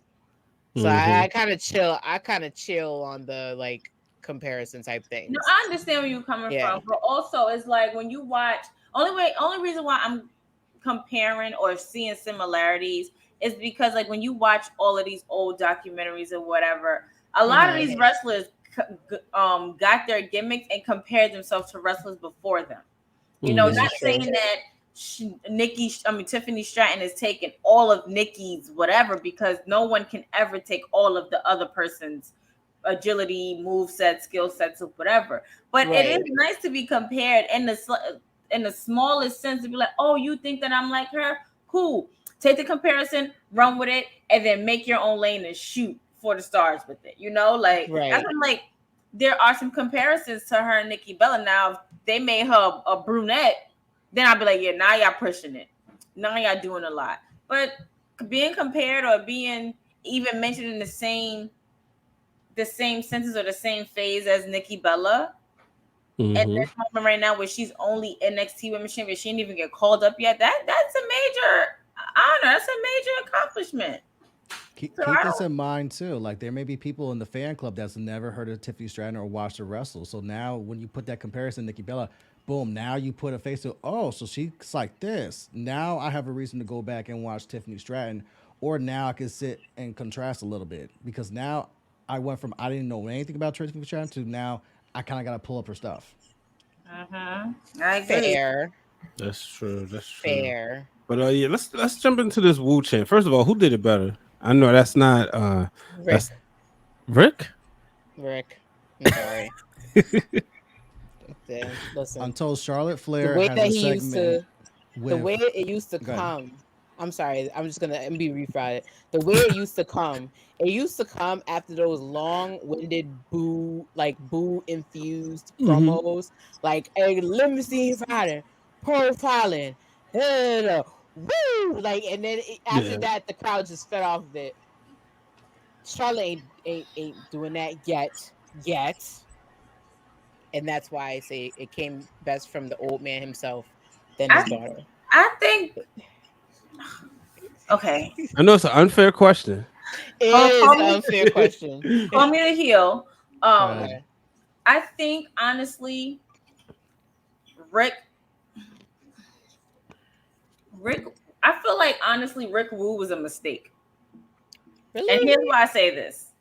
In the sense of, like if you're an artist and you say something, or we're talking about wrestling, like when you're wrestling and you just happen to say something and then it sticks, like, and it wasn't supposed to be said. I just feel like the Woo was a part of Rick when he was like doing one of them long-winded rants or promos and he had to catch his breath. So he was just like, da, da, da, woo! And it kept going. So then the crowd picks up on the woos, and I was like, shit.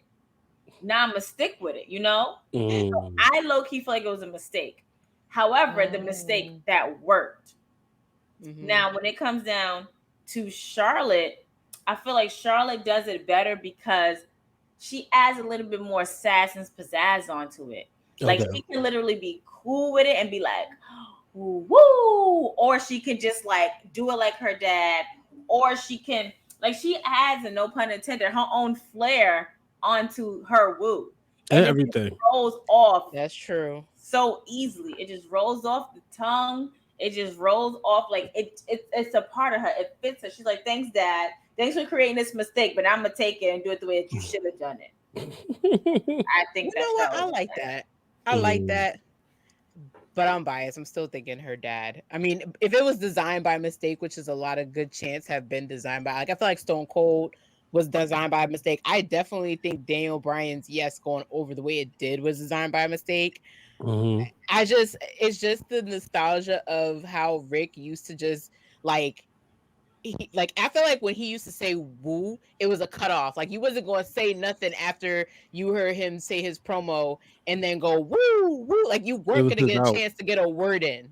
You know what I mean? Like, I think about him and when him and Jay Lethal had that beef in TNA. I was gonna say Jay Lethal. I was gonna say Jay Lethal did it the best. I was just watching that promo too the other day. He was like, I'm cut you off right now. And then Jay Lethal's like, little man, you just because you ain't been like they're back and forth, and then they start competing with each other, and like Jay's going woo and Rick's going woo, and they're trying to one up one another, and he's taking off his clothes and taking bumps off of nobody in the ring. Like, they literally did that to get their last word in, and that's the genius behind the woo to me. Yeah. Like, I understand Charlotte, she's like, come on, she's cool as a cucumber. Who doesn't love her say woo? But her dad was literally using it to piss people off so he can get the last word in. Think about it. Like, I had to think about it. It's true. So that's why I say it's better from him, because that's some shit I would do. Like, if I want the last word, I'm gonna find a way to cut you off. It may not be a woo, maybe something else, but it's genius, in my opinion. You're absolutely right. He was using it to cut people off. But Brian, Justin, who you think did it better? Right. I For don't have an me, answer.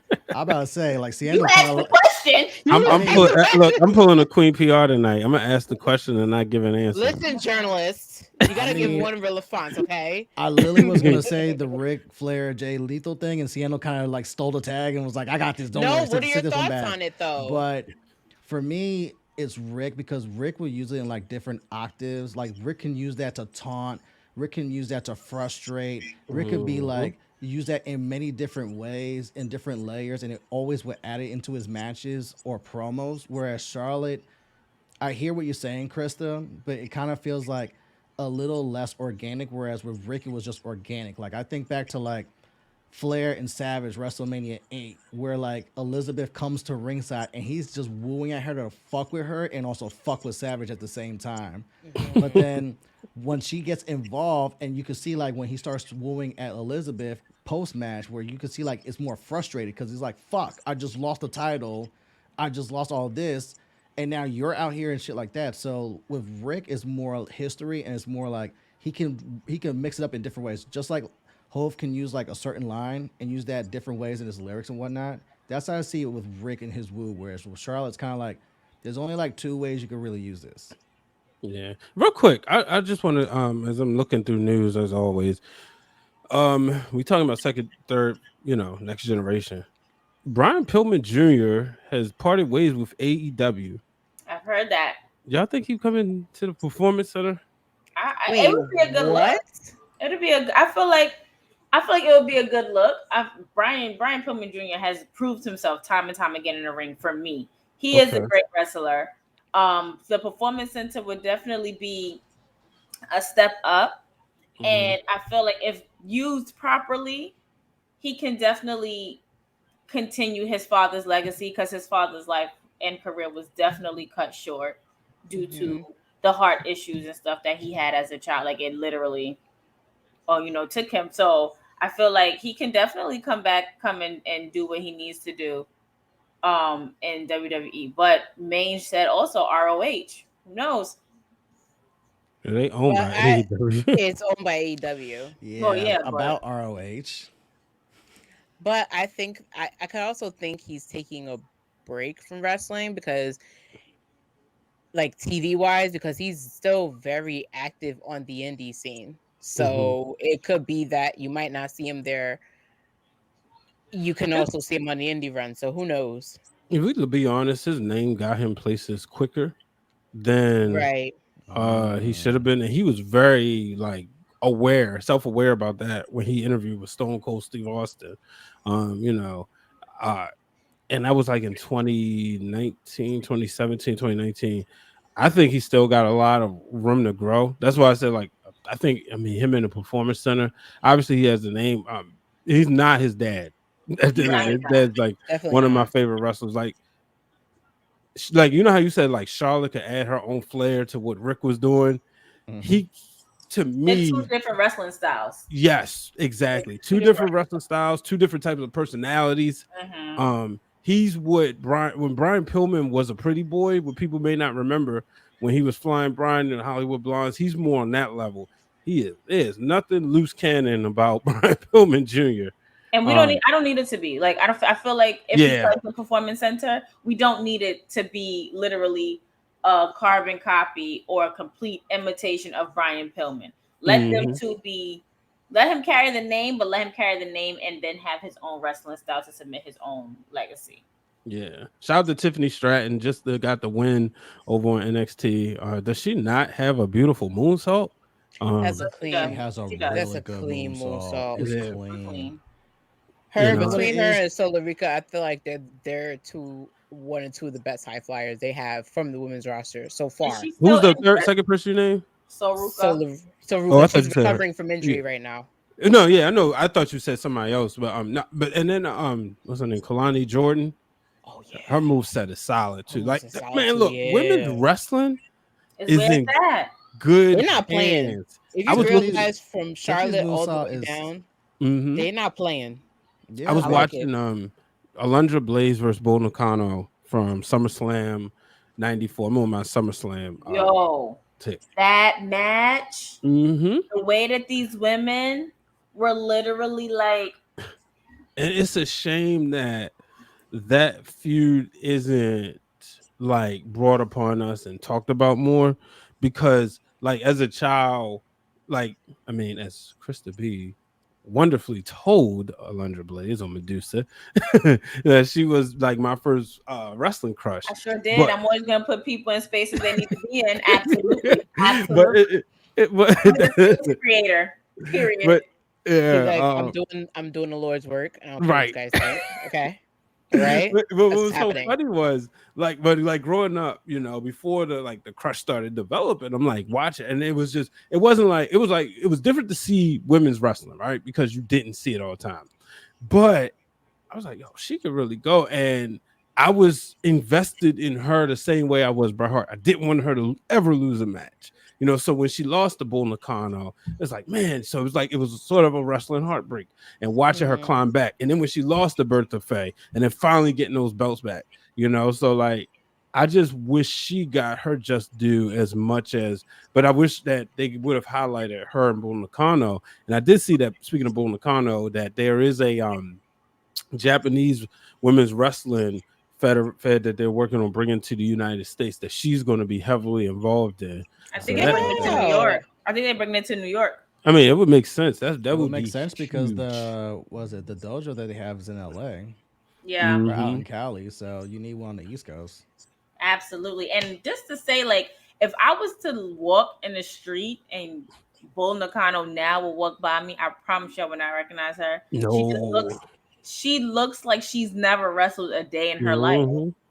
She looks like one of them soccer moms, like, or a person in corporate America. If you saw a picture of her now compared Hmm. to what she was back then, and I'm just like, y'all sure it's the same person? Yeah, yeah. And Vaughn just put on the screen, imagine a dream match. I'm gonna just put a tease out there, Krista, Justin, and Seindole. I've been Watch, saying this. I've watch been the interview. Just watch the interview that those wrestling girls did with Medusa. Hmm. Cause yeah. I've been saying it. As soon as she dropped that little nugget, and the nugget was like this big. As soon as Mhm. she dropped it, I went to y'all and I was like, y'all.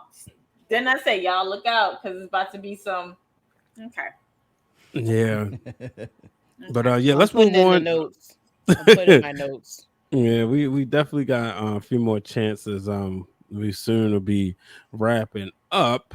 And the one chant that I want to talk about is this one because I'm wondering how overplayed is it? I'm scared. I'm mad that the mute button.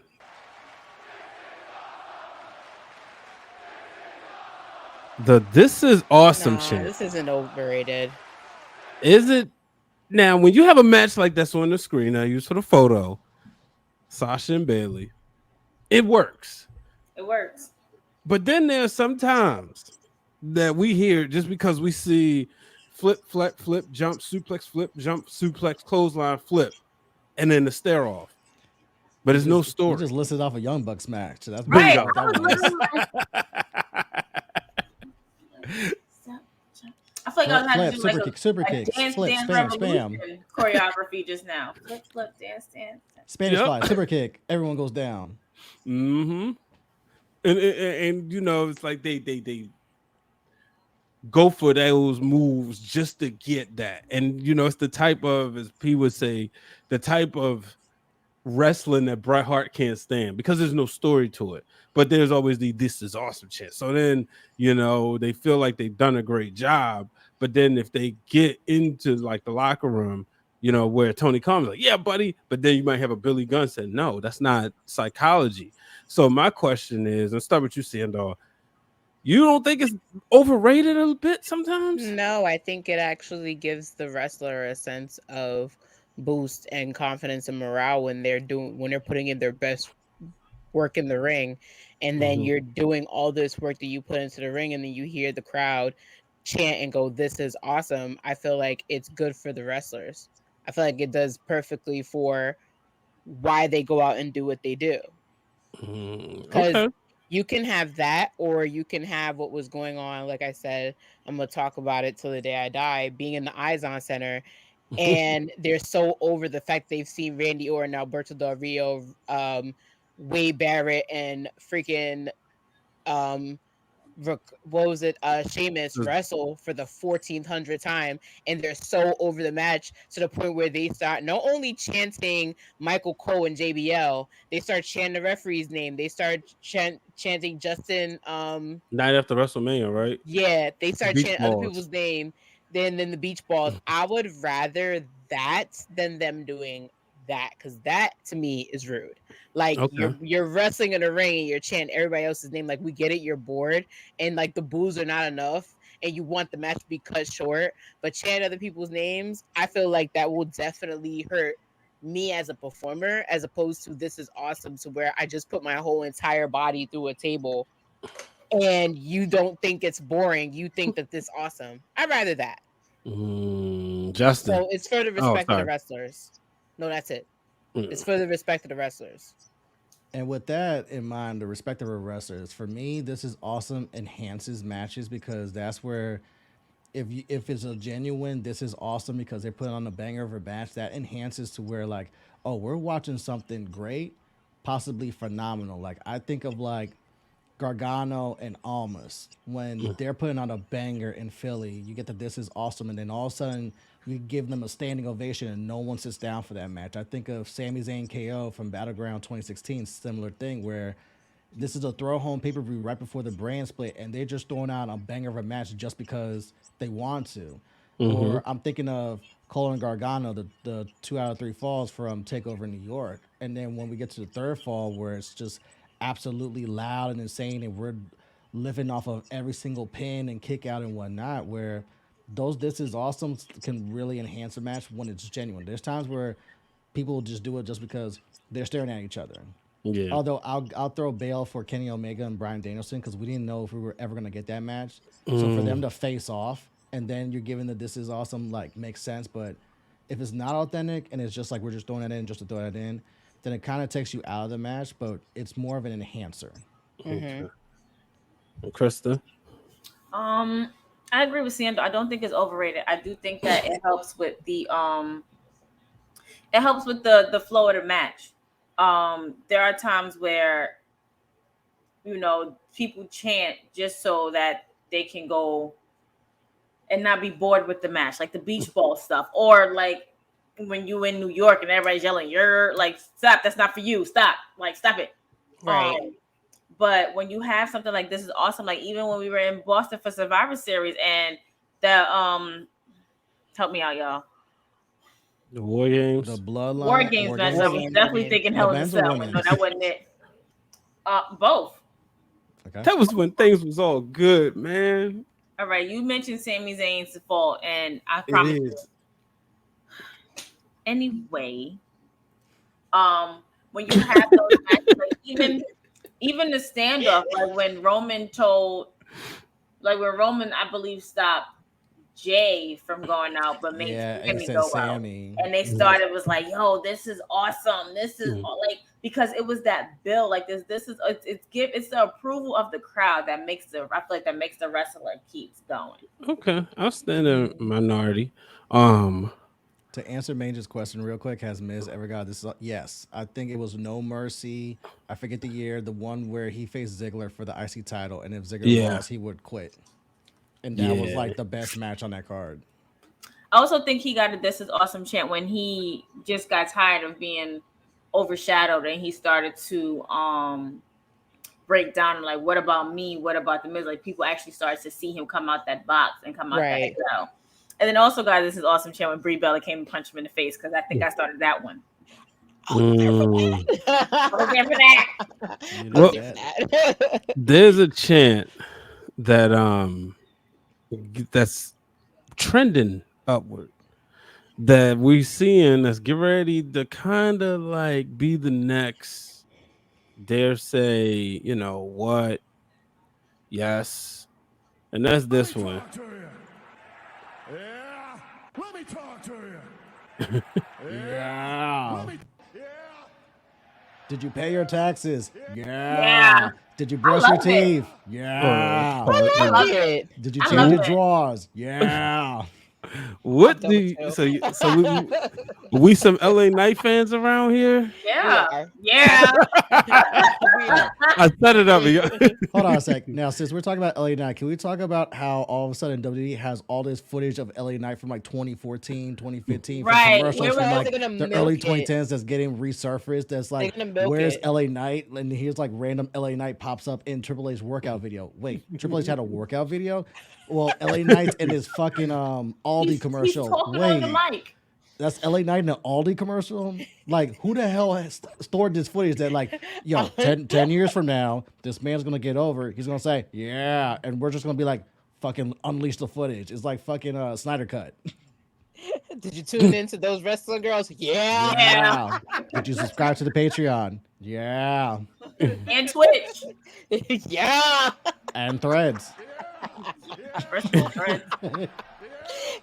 But what's so funny is like I will say so this weekend, this past week I probably buried the lead here somewhere. But this past Friday, I finally had a chance to go to the world's most famous arena, Madison Square Garden. I love that for you. I forget that you've Thank never you. been. Never. Welcome. Living Living that sweet life, I see. well, Listen, Sweet Life is the best. Sweet life is to nice. live. Okay. As someone that lived sweet life for many years, I can co-sign that. yeah, Sweet Life is yeah. live. Yeah. But shout It's like, to yeah. Shouts to the Connect. Keep it yeah, pushing. but I was gonna say, shout to Corey, my kicks on my fix years ago when we first got cool. He was like, bro, this was before my first WrestleMania. So Corey was like very influential and like just helped me get ready and navigate that space for WrestleMania 28. And he was like, yo, it's when you gotta do a WrestleMania, you gotta do a Royal Rumble, you gotta do a show at the Garden. And things would happen. A lot of times I couldn't go, but I had a chance to go. Shout out to Queen PR. She's not here, but shout out to her and Letty. We was up there, and what was so cool was just like leaving and you hearing people with the yeah chants, and you could see the disappointment that he wasn't on this show. And that was the same thing last week in Baltimore. Hearing people say like, "Oh yeah, that's the guy." Like a lot of people are waiting, and I know when he talked to Rosenberg, I actually produced that interview on Cheap Heat with LA Knight, and he said one, it's crazy because he's from Hagerstown, Maryland. And anybody know that's like an Nice. hour and a half from Baltimore, so it's not really like it's not even in the DMV. No, But that's your shit. no, ain't us. That's further up west somewhere. That's Maryland. That's yeah, and he said he's never wrestled in Maryland, which is crazy because he trained in Really? Ohio. Yeah, he never wrestled in Maryland. And then you talked about just getting cut from WWE before and now being back. And this is funny, like Justin brought up like those videos and he's hearing yeah so hearing him do that and then taking something that he had at Impact Wrestling, and he was like, he was first he was like a promo and he was being annoying, and then at one point y'all might remember he was do yeah dummy, and he said maybe some way he can work that in to it, but it would be very interesting to see if he can do that. But I think they got something with him. I definitely do, and I think the fans are really like, it was cool Behind it. Yeah, Like really behind it. mm-hmm. And yeah, people are really behind it, and that's why when Montez Ford and LA Knight had that match for the Elimination Chamber, Money in the Bank, Yeah, finalists, it was real hard to like choose between the two, but everybody was behind LA Knight, and they really was booing Montez Ford. And I'm just like, wait a minute, what? Like, are we really, as a family, booing Montez Ford? But I understand why, because LA Knight is so over, and it's like y'all putting him in our face, y'all not giving him the proper send off or the proper maintenance that he needs. We are definitely for LA Knight to be at the top of the top, and he has to be there. I still would rather, because he's on SmackDown, I want to see him go to Austin Theory and take that title from him. Oh, somebody You think so? Somebody's going. Somebody will. I told you. Somebody needs to. Yeah, I I do said think it this. would be him. I said this going into the Money in the Bank preview. Mhm. Why I wasn't picking LA Knight to win the briefcase is like, outside of the catchphrase, what have you really done? Yeah. Because you gotta think like people who win the briefcase usually cash in on the top titles, and about over 70% of them become champions. So can you see LA Knight go from he wasn't doing anything, he hasn't won any of the ancillary titles, to all of a sudden jumping into the main event picture and being a top champion? No, He was there's sacrificed in that Mountain Dew match. yeah, it's like there's levels to this. There's steps to this. It's like let's see you with the IC Ah, title, or let's see you with the US title first. look at Seindole. Go ahead, girl. Do Even though I Hey, hate it, I got it hey, for I'm, free, so I had to plug it. wait, what As far as just, the year chant, mhm. I just pause on this because we went through this also with Rusev and Rusev Day. And you saw how Yeah. that ended where Yeah. Rusev was nowhere in the top title picture. They put the kibosh on that. They put Lana back with Rusev, even though Aiden English was rocking with Rusev, and they cooled that off to where Rusev And wasn't you the know same what after. pissed me off? That worked. that It works Like so did. it well. was working so well, and then they cut it. I'm like, why? Vince. But they said Rusev What? said Vince said that they not for you, they making fun of you. But I will say this, and I know y'all might not like it. If you gotta be more than a champ. You know what I mean? Okay, Daniel he's right. Bryan, the yes chant was over, but Daniel Bryan was more than a chant. And that's the reason why Bryan Danielson works in AEW, because people like him. Miro doesn't work. Let's call it for what it is. He's been trying stuff, uh, He's been but injured, and he that he hasn't hasn't helped. got Krista B to say, "Oh, I'm gonna watch him." I might not. I've been watching AEW and I don't like it as much as I used to, but I want to watch him. You got to be Mm-hmm. able to, like, when they take something from you, you got to be able to have something else, and that's the thing. That's true. And even in WWE, like couldn't stand them. Let's Hmm. just Wasn't your Okay. cup of tea? couldn't stand Ronda. I'm Lana. tired. I'm sorry. Rusev and Lana. I couldn't stand them. Okay. Okay. Then The Rock comes, and I was supposed to be at Barclays Center that day. I was supposed to be there, so y'all probably would have never known me if I was there that day. And The Rock comes out and does this promo talking about the reason why people boo you is not because you suck, is because they hate you. Like, you really come out here and disrespect, what we got going on, this, that, third. And it was good heel work, absolutely. But at the same time, it's just like, how many times is Vince going to bring these people who come from third world countries, who come from countries like Russia or Europe or Yugoslavia or whatever, just to come and constantly want to disrespect and use it as a gimmick all the time? Like, we saw it back when it was what's his name? Iron Sheik. Why am I blanking today? I didn't have a It's drink okay. today. That's what. No, I'm You just didn't kidding. drinking, yeah. I was gonna say that. I didn't drink Me today, but too. no, I'm detoxing You because came in with the hot tag. You still got. You don't have your full gear on. You got your Rock. When he had the 99 when he was getting the surgery yeah, gear. You don't have your yeah. Rock trunks on. I don't got like the. You got the jumpsuit on. Listen, I'm detoxing because Jamaica's in 2 weeks. Like, I got to get my life together. I'm going to Jamaica in 2 weeks, so I'm detoxing. Period. I'm done with you. I'm done But with you. yeah, like, so with Rusev and like I did start liking Rusev when he was a part of the League of Nations or whatever it was called. Really? I started liking that faction, maybe because of Wade Barrett more so than anything else. They could have been You something. had Barrett, Rusev, Del Rio, and Sheamus. Yeah, Triple and H I'm would have just done like, better with that. I know we don't like always get into the deep dive of the booking, but just the way in this WWE, I think the League of Nations would have been better, and they would have been more patient. Look how long. I actually agree with you on that Like the sentiment. Judgment Day 6 months ago, 7 months ago was taking a bunch of L's, they and still are. now, They got Dominic. oh come, anyway, That's another story. He said, anyway. Just saying. because me and They got Krista B Dominic. won't see eye to eye on Dominic. She don't We want to won't say recognize that. his We won't greatness. see eye to eye on Dominic. We won't see eye to eye on Trish. Yeah, Oh, you on Lord. the You island didn't of thank one Trish on today? Trish. No, You on the island of one. I am. That's fine. But I did acknowledge my tribal chief. So No, it's Of both. course, you're going to Fair. acknowledge the tribal chief.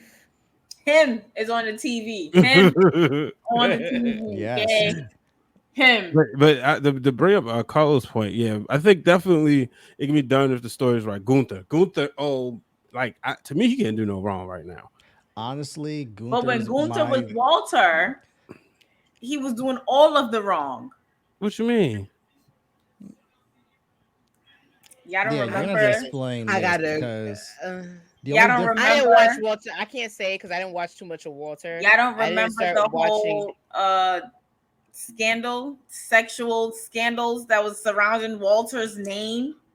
No. And everybody was like really like coming for him and this, that, and Nah. third. I'm Walter sorry. left. That's like half of the people who either have money in the bank or a championship right now. Listen, I get it, but it's like Walter left, lost weight, and changed his name and true. literally climbed to the top.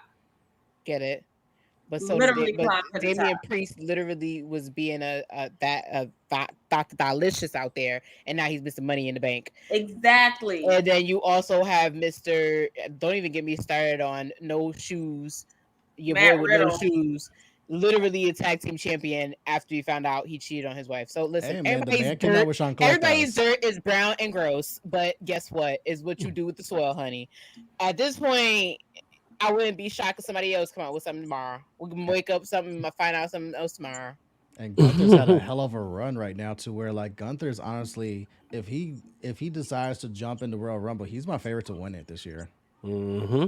Well, he lasted last He year. low-key should have lasted this year. He low-key should have won this year. No shade, no tea to any Cody fans out here, but Gunther really should have won Royal Rumble. And if Like you put Cody him, coming in at number 29/30 because we didn't get number 17 with Ray. Like it let, should have been Gunther to win it. let him win the Rumble and he stands across from Seth Rollins in that World Heavy title. Let him win the Rumble and he's standing across Roman That belt Reigns. is his if that happens. Makes fucking sense. Where it's like Mhm. I can Goes- see this and I want this. And it goes back to me saying that once Gunther was, if before this Seth Rollins belt was created, once Gunther would have stood across from Roman Reigns, it would have been a Paul Heyman, Undertaker, Mankind thing all over again. When Paul Bearer. Paul Bearer. It would have been that, and fucking Paul Heyman would definitely side with turn on Roman and side with Imperium. Let Imperium.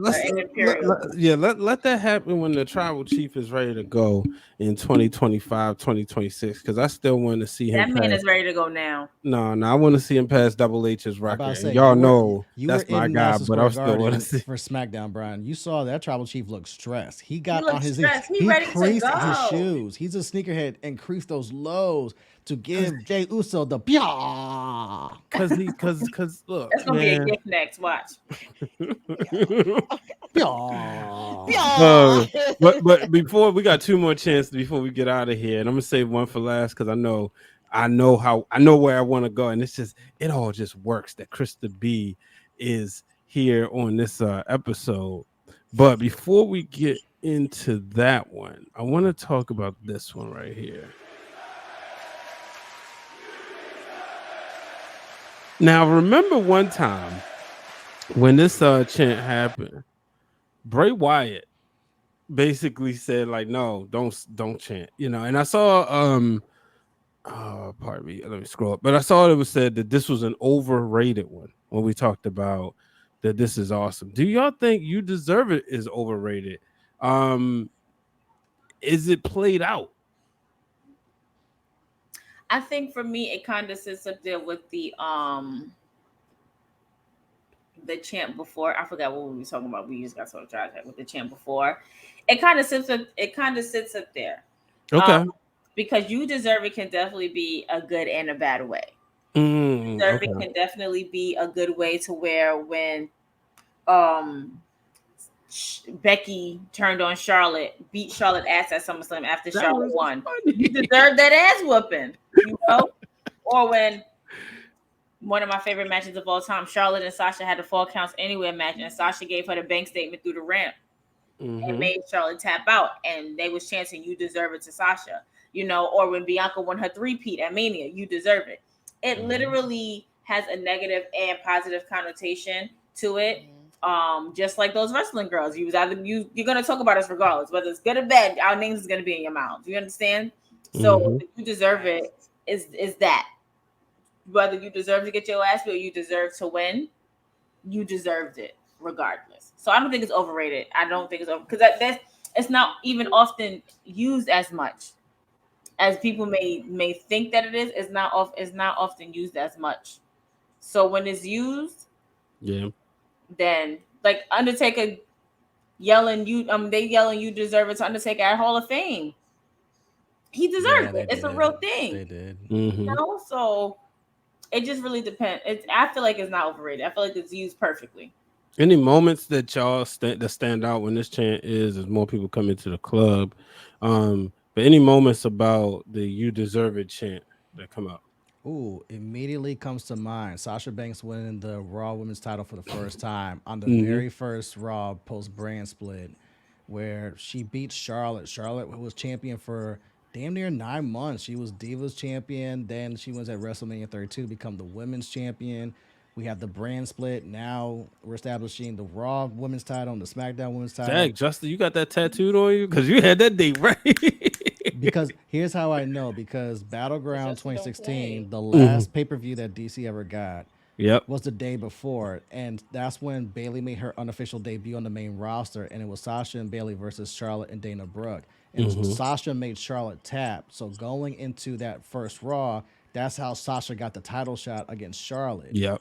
And then when Dana got kicked out, and it was a straight up 1v1. So when Sasha won that title, that was the first "You Deserve It," and you saw Sasha break down in tears because it was also like she finally got to the pinnacle after trials and tribulations of like basically had to sit out for a year while Charlotte got the spotlight, while Charlotte got to dethrone Nikki Bella, while Charlotte was champion for about 9 months. So that one stands out to me because that was her first. Man. Seindole?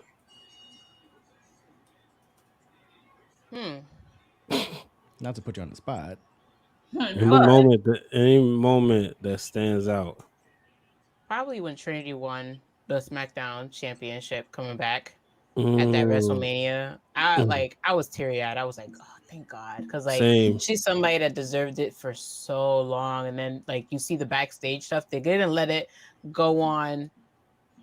You saw it, and when WWE used to do like backstage like access after the match, you can hear the people kind of like chanting as she walked back up the ramp.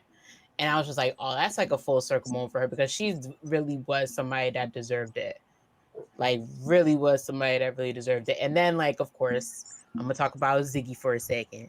Because even though he was heel and he cashed in the way that he did, he really, like, same thing. They were kind of yelling, like, you deserved it until he was like, I ain't do this for you hoes. I did it for me. He did a Snoop Dogg. He was like, first and foremost, I'll, like, thank me. Like, I like to thank me for believing in me. And people were still chanting, you deserve it, but like, he really did deserve it. So those are the only two moments I could think right off the head. What's crazy about that is like that wasn't even his first time. It's just like the first time he actually won. It's like, okay, you finally like earned it as opposed to just being handed the title, you know? Right. So yeah, but the "You Deserve It" chance. I think it's always good to see. It's always a realism in it too, though. You know what I mean? If is most of the time it's like it steps out of kayfabe. It's where it's like, all right, you know what? They're more than just regardless of what people could say, predetermined or not. Like I've heard Kevin Nash say, your first world title and your the first time you win the world title and when you get inducted in the Hall of Fame, that's the realest things about the business. Yeah. But you know, and that's what I think the "You Deserve It" chant does.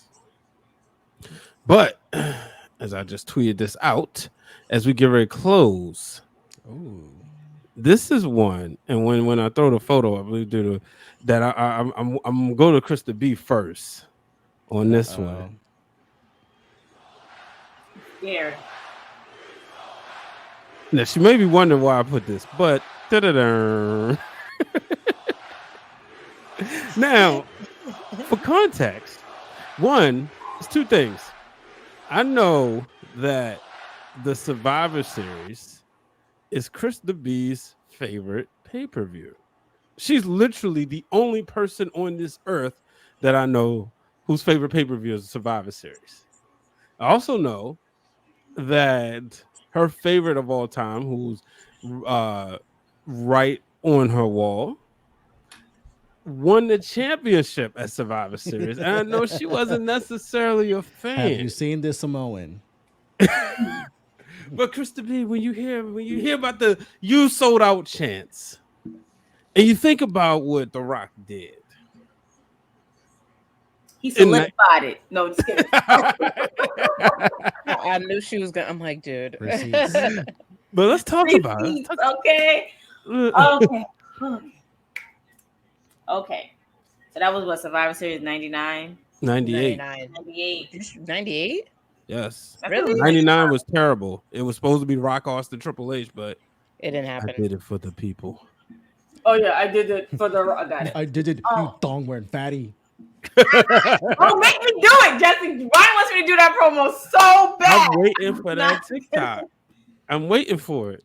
I did it for the Krista. I did You it need to for do the it for the. people. You need to do it for the TikTok. I did it for the socials. Make sure y'all follow those wrestling girls I'm on gonna do it TikTok. for the TikTok. She I'm did gonna- it for the I'm brand. gonna do it when I actually have time because I actually want to do like the changing. Never mind. I ain't gonna tell y'all. Anyway, Man, I'm gonna save it. Tell Anyway, that. okay, so The Rock SummerSlam sold out. 98, Mhm. SummerSlam 98. Was you yelling you sold out at your TV? I think I was more so devastated than anything else. I was more so like, oh my god, why? That's me. Mhm. I was 8. I wasn't young. You sold out because no, I was 8. Now I did it for the threads. Y'all are ridiculous. So I was 8 years old watching Mhm. SummerSlam in my grandma's living room because my brother ordered it on pay-per-view. And I'm watching, and I see the switch. I see the hug, the infamous hug between Rock, Austin, and McMahon, and I'm just like, what the? You know, because you can't say what the got eat. I was. I mean, okay. But yeah. So I'm just like, oh my gosh, like, what does that mean now? I remember he was fighting Austin in that match. McFoley. McFoley in that match. Okay, he was fighting McFoley in that match. Because Mankind was everybody thought McMahon was gonna hand it to him. Yes. I read the. Yes, I read the. Yes, okay. I remember now. And I remember my brother just like, well, Stone Cold Steve Austin ain't got nothing to do with this, so I'm okay. I'm just like, why is that so funny? because Stone The Cold, whatever. shame. But the "you sold out" chants, it definitely aged well. Mhm. It's definitely something that one is not used often. But once it and it also comes as a shock because you think the least expected person to do something would be the one to do it.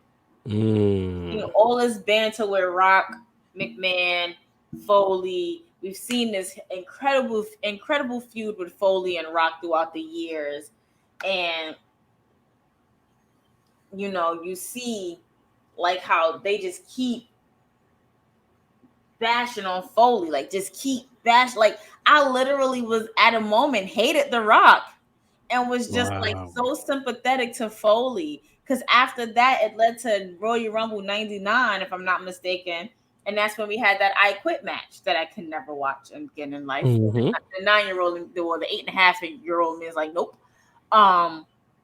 And even then you have Shane interfering, you have Shane playing the interview when Mick Foley's just like, The Rock is not gonna get me to say I quit, and they play it, and then now I'm just like, wait a minute, he didn't speak, like he didn't say anything, and then you finally have the turn where DX comes and helps. DX and Austin comes out and helps Mick Foley for him to become a champion, World Heavyweight Champion, which I think he only won that one time in his career because his career was very short as a wrestler. Mick Foley. Well, he won it 3. He won it 3 times? Okay. Yeah, because him and Rock played hot potato with the belt. And then he won it later in 99 just so that he could lose to Austin to get it to Triple H the next night. Got it. Cool. Austin, like, you ain't beating me, brother. Right. So I feel like the "you sold out" chants, it definitely aged very, very well from that 98 Survivor Series. But I think I'm about to go watch now. Thanks, Brian. Thank you. Hold on, real quick. Shout out to Trick Williams, man. Like we all know Mellow Hayes is Mellow Hayes, but like Trick Williams, he's showing out. Like The him last standing, couple months, yeah, he's him in the ring with elevated. Damian Priest. That just looks like Yeah, a yeah. It looks like a banger. It's yeah, like waiting to happen. mm-hmm. I like his gear too. I do too. It must 'Cause be I nice know being 27 because because I know I was very critical on Grayson Waller's gear from Friday, and then looking at Tricks, is like, nah, that's like perfect. Mm-hmm. it's lit. But yeah, so you got that, and then you had a picture of Shane, China, and Kane on the stage. That moment. Talk about it. Oh man! So when China turned on Triple H, the way they did it, what was hilarious was because you never saw it coming. You know, you always just saw DX as this unbreakable unit, and then Rock is about to get hit with the pedigree. The world title's on the line. It's like Triple H is going to really win the championship, and then it's like, oh yeah, Rock. Oh yeah, Hunter. Break China's neck, and then, of course, you know, even though we didn't know they was together, it was like assumed.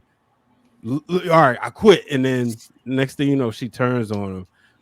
But those moments right there, obviously we'll talk about the last one soon. But you know, yeah, that was something else. Which one was that? Because I don't remember the. That was a It was a Raw in the road to WrestleMania 15. Mm. My God. Like 99 is my favorite year, the Attitude Era. It's just it was, man, it was just like something special. Bling Blade. Oh, sorry. But and then obviously, you know, I just think what the "You Sold Out" chants was hilarious about them. Like you said, they age well. And it's one of those things. I want to ask y'all this question. Before we jump into that last moment, which was the chair shot heard around the century that we still feeling the effects of it today. Because your man still ain't learned his goddamn lesson. But continue. Yeah. Continue. When these, like, so Krista talked about being mad at the Rock, Justice, Seindole. Was there ever a time when one of your favorite wrestlers, or maybe they wasn't your favorite, they was somebody you really liked, turned heel and you was hurt? Because me, I jumped. Like when Hogan went NWO, I was NWO. When Brett We said know. screw America and he was just, you know, with his brothers, I was with Brett. We know. KRISTA. We know. And I think Damn. for me personally, it might have been Shawn Michaels, as much as it's crazy as it sounds, because I like think the that's Rockers. my choice because that was the first one I remember. That's when I'm 6 years old. That's 91. That's after the Rockers take the L at Survivor Series. Marty Okay. calls Sean, which gets Sean eliminated. Sean throws like that little fit in the ring before he leaves, and they start to tease the dissension. So then when it comes to the barbershop moment and Sean turns on Marty, and that was just like a because like people like the Rockers were over as like babyface tag team, you know, tag team Yes. specialists and whatnot. So Yes. for Talk Sean to about hit it. that switch and then it's just like not only does he turn on Marty, but the brutality of the way that he turns on Marty. As a kid, you're just like, what the fuck is going on? Yeah. Mm-hmm. So that one I was kind of like, because I like Sean, I like the Rockers, so that's when I was just like, man, fuck him. But then that sexy boy with Sherry, I was like, all right, this is a banger. I ain't gonna lie, it's still fuck Sean, but this song. It's the man. Fuck him. Yeah. Well, But for me, I after you look at the whole scenario of it all, mhm. like when he did what he did for the Alliance during that whole thing, like it shook me with Kurt Angle, but it really shook me with Stone Cold. I was like, wait. I was like, so you mean to tell me he was gonna go with the Alliance? And then at the end, he hoodwinked me. Cause he really did it for the E. I feel hoodwinked, tricked, bamboozled. Bamboozled. He Okay, had the Denzella. audacity, the gumption, the gall to scare me like that. I was in my feelings for about a month. I was really in my feelings with Stone Cold for about a month. That's what I was gonna say. And P gonna be like, really? And I'm gonna be like, really? I was really in my feelings. I'm like, cause like you have to understand the tenacity. Like I really thought we was going to get an ECW, WCW, WWE come Monday Night Raw. I was really like that storyline had me by the chokehold, had my heart in the chokehold. Like I was like, I'm really not about to see the Hardy Boys no more. I was really I was like about to like lose my shit. So when Stone Cold turned, I was like, no, they really not about to lose. And plus Triple H wasn't there. Because I know if Triple H was there, he would have been the equalizer to the whole entire thing. It's always interesting thinking how things would have been if Triple H was around that time. Exactly. Like, and then when you watch that invasion, not invasion, when you watch that Survivor series and it played out the way it was, and you find out that Stone Cold the entire time was like, fuck you. I ain't, why the fuck would I turn on this company? Because also you would think he would turn on the company because he's walked out of the company and his history with the McMahons. But the fact that he was like, you know what, fuck the Well, he hadn't McMahons walked and out yet. Remember, else. this is 01. Right. Like, yeah. So you think he's like, fuck the McMahons and fuck this. I'm doing this for me. I'm doing it for the fans. I was like, he really almost had me. Like, so he broke my heart twice. Okay. But he had me. But that to me, that shocked me. Yeah. That shocked me. But then that day when Seth Rollins, the Plan B. I remember watching this one. I remember this Raw. I literally jumped out this my segment. seats during that I don't think segment. Mom cursed me out so much except on that day. Like she yelled at me so bad because I was yelling in the house because it was just like, what the that's a moment where you picked up the phone. Like and I remember we had the Wrestling Realm Facebook group was jumping at the time. Like Raw was a party every Monday night, but everybody was shocked. Twitter blew up, but then you was texting or calling people that you really talked wrestling with, like, did you see that? Did you see what just happened? And that was like from what I can think of, like one of those last moments that I can think of that when he did, because like nobody saw it coming. No. Especially they just went to war the night before with Evolution. Right. Evolution. Triple H had a cookie. Yeah. Forget about the cookie. Oof. I remember I was on the phone with my friend Shaquana and we were talking because I actually got her back into wrestling. So we was watching just when WWE had the network and we was watching it and we was having fun watching the network. And then the next night on Raw, he's like, you took out Plan A, but there's always a Plan B, because they just kept taunting them the entire night. Like they kept taunting them. And then all of a sudden you see Seth Rollins hit that fucking chair and Roman go jerks and Dean Ambrose looking like, what the, like he didn't even know what to say or what to do. Like he didn't know anything. So then he goes just attacking, and then like, oh my god, Seth Rollins lying. So you know what what had me shooketh? To the chorus. I thought for a second it was gonna be Dean to turn on that whole group. I thought for a second it was gonna be Dean to turn on that whole group. It would have made more sense. When it came from Seth, I was like, wasn't he the one trying to keep them together at one point? Wasn't like Roman? Yes, because Roman and Dean, it got to the point where they were like clashing with each other, like they were clashing, like in like chest bump in your face, and Seth would be the one to literally be like, "What are y'all doing? Like y'all forget why we doing this? Like we can't let them get in the way of it. Like come on, like chest slap, like get it together, like get y'all shit together." Preaching. So for him to have that, the way he stepped back and swung that chair, my heart fell. I was like, what the? It was like, oh my god. And I'm just like, and then you see Dean's face and Dean's like, what? That's why he said burn it down. Yeah, but that was a crazy night. It was painful. It was definitely painful, but as we get ready to wrap up, Krista B, let them know about Thirsty Thursday this Thursday. Yes, so we have Thirsty Thursday this Thursday. Please make sure you tune in to our Facebook, YouTube, and Twitch channels. I believe we'll be streaming from all three platforms. At 7:45 is gonna be me, my better half, Queen PR, and our throuple. No, just kidding. Our third partner in crime, Miss CRISTINA Contreras. We're gonna be here. We're gonna be sipping. We're gonna be laughing. We're gonna be joking, and we're gonna be talking about a lot of stuff. I feel like we have to bring Thirsty Thursdays live, like to a live audience, because we only really see each other once a month, and it sucks. That would be You dope. know what we say about that? Manifesting. Yo, Yeah. Thursday, So Thursday live. also, Yeah, like a live show. a live show. Maybe Justin, we can have you on to celebrate your birthday. I ain't doing nothing else Thursday. Okay, so we definitely going to have some special guests on. Absolutely. Also, new episode of Schooling drops tomorrow on our Patreon. Episode 2 drops tomorrow, and that's it. Like, make sure you tune in. Shout out to Pablo for going on this crazy adventure with me. Shout out to you guys for always holding it down with P every Wednesdays, although today is Tuesday. Shout out to everybody who literally loves, supports us. We love and support you guys right back. Yeah. Oh, and we had Sound Off coming on Friday. We're back with Sound Off on Friday. The Patreon link is right there, and if you're watching the playback on YouTube, it's on your screen, and it's also in the description.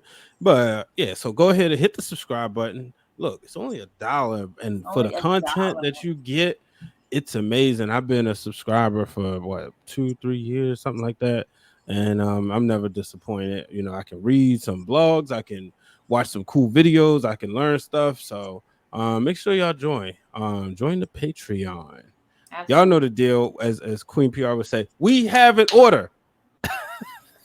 Well, So this time we have a guest. So the guest guest first. The guest. Guess first? Okay, so as Yes. you all know, I am one half of those wrestling girls, Miss Krista B. You can follow me on Instagram at ms_KRISTAB_ and on Twitter, ms_KRISTAB. Like I said, please make sure you subscribe to our Twitch. We need you to subscribe to our Twitch channel. Please subscribe to our Twitch channel. Also subscribe to our YouTube, our Patreon. Follow us on all social media platforms. We're on Threads. I don't know if we're on Spills, but we're on Threads. We're on Twitter. We're on Facebook. We're on Instagram. We're on TikTok. So please, please, please make sure you follow us everywhere to be found. We'll definitely follow you back. And thank you all for letting me fill in for my girl Queen PR tonight. I definitely appreciate all of you. You're a wonderful guest absolutely. and wonderful addition to this. Thank you. Welcome to the VIP. Even though you run the VIP, but well, Basically. So you can find me on all social media platforms at It's Justin Rich. You can find me here usually Wednesday nights, unless we have a special night like tonight. But Wednesday nights from 7 to 9 p.m. Eastern Standard Time for TWG Fan Club with myself, Brian, Seindole, Queen PR, my 3 beautiful, illustrious, intelligent co-hosts of mine, including KRISTA B, who is filling in for Queen PR right now. You can catch me from time to time Tuesday nights, Twitter Spaces, for Turnbuckle Talk with me and Corey around 6:35 p.m. where we talk all things wrestling. They will be bringing it back this month, so stay tuned. You can catch me from time to time on True Hill Heat Sports and True Hill Heat Wrestling. Both those channels are located on YouTube. We talk sports, wrestling, and all that fun stuff. We here, we outside, we active, birthday week activated. Let's go. Seindole, you go, and then I'll oh, close this it up. is a change. As per usual, this is your honorary wrestling girl, Seindole B. You can catch me on Instagram at ReloadVLive. You can catch me talking all my schmack on Twitter, still at ReloadViaFilm. You can actually call me on Spill for now at Reload Relive. You can even catch me on my YouTube channel, Bobby Vlog, where this week before next week, I will be showing you my behind the scenes of not only terrifyingly getting on an Amtrak train for 4 hours by myself, but also the awesome, cool footage that I took when I was hanging out in the Virginia area with yours truly over here to my, I'm gonna do the Shawn Michael right there. You can also catch me putting on the exclusive of some things behind the scenes of my first experience at my first BlurCon. So I'm excited about that. So please be free to introduce yourself to my YouTube channel at reload.relib or type in my name, Seindole B. There's only one of one. I'm the only one. That's me. You can also catch me here. Unless this special night like tonight, you can catch me here on Wednesdays with the 3 bestest friends that anybody can have, plus one of another best friend right up here. Every week with Thirsty Thursdays while we go outside and we talk about everything interesting wrestling topics alike. And woo, that was a lot. Amanda with that. That's where Ric Flair came from. You see how you prove my point. Thank you. Promos make you go woo at the end. But y'all can find me at Brian H. Waters on all social media platforms. Make sure you check me out this week on this week's Mass Man Show with Kaz, hosted by David Shoemaker, as they recapped this past weekend in wrestling. Make sure you check me out tomorrow, Wednesday, worldwide on all social Worldwide on Spotify, podcasts, Apple Podcasts, Google Podcasts, and make sure you check out Ring of Wrestling on Twitter, Threads. Check me out at Brian H. Waters on all social media platforms: Twitter, Threads, Spill, TikTok, and did I miss one? Instagram. Man, it's so much. And of course, the Wrestling Round Now podcast each and every Wednesday night, 10:30. Make sure y'all follow Queen PR at Queen _ three of those things. Three I underscore got it. PR. I got it. Like when I do her outros. Thank like, you. I get it. tag in. Yeah, Tag well, y'all, please make sure y'all follow my better half, my other half, Miss Queen PR, on all social media platforms. That's Queen 3_ PR. You can follow her on Twitter and on Instagram. Please make sure again that you also tap in with her in our Facebook discussion groups, on our Facebook page, and everywhere that she is doing. She's running the social media. She's killing it right now. Make sure y'all go like the new reel on those wrestling girls, because she put that together too, of what happened over this past weekend at BlurCon. there you go. So, folks, until we see y'all next week, thank y'all for coming through. The club is now closed.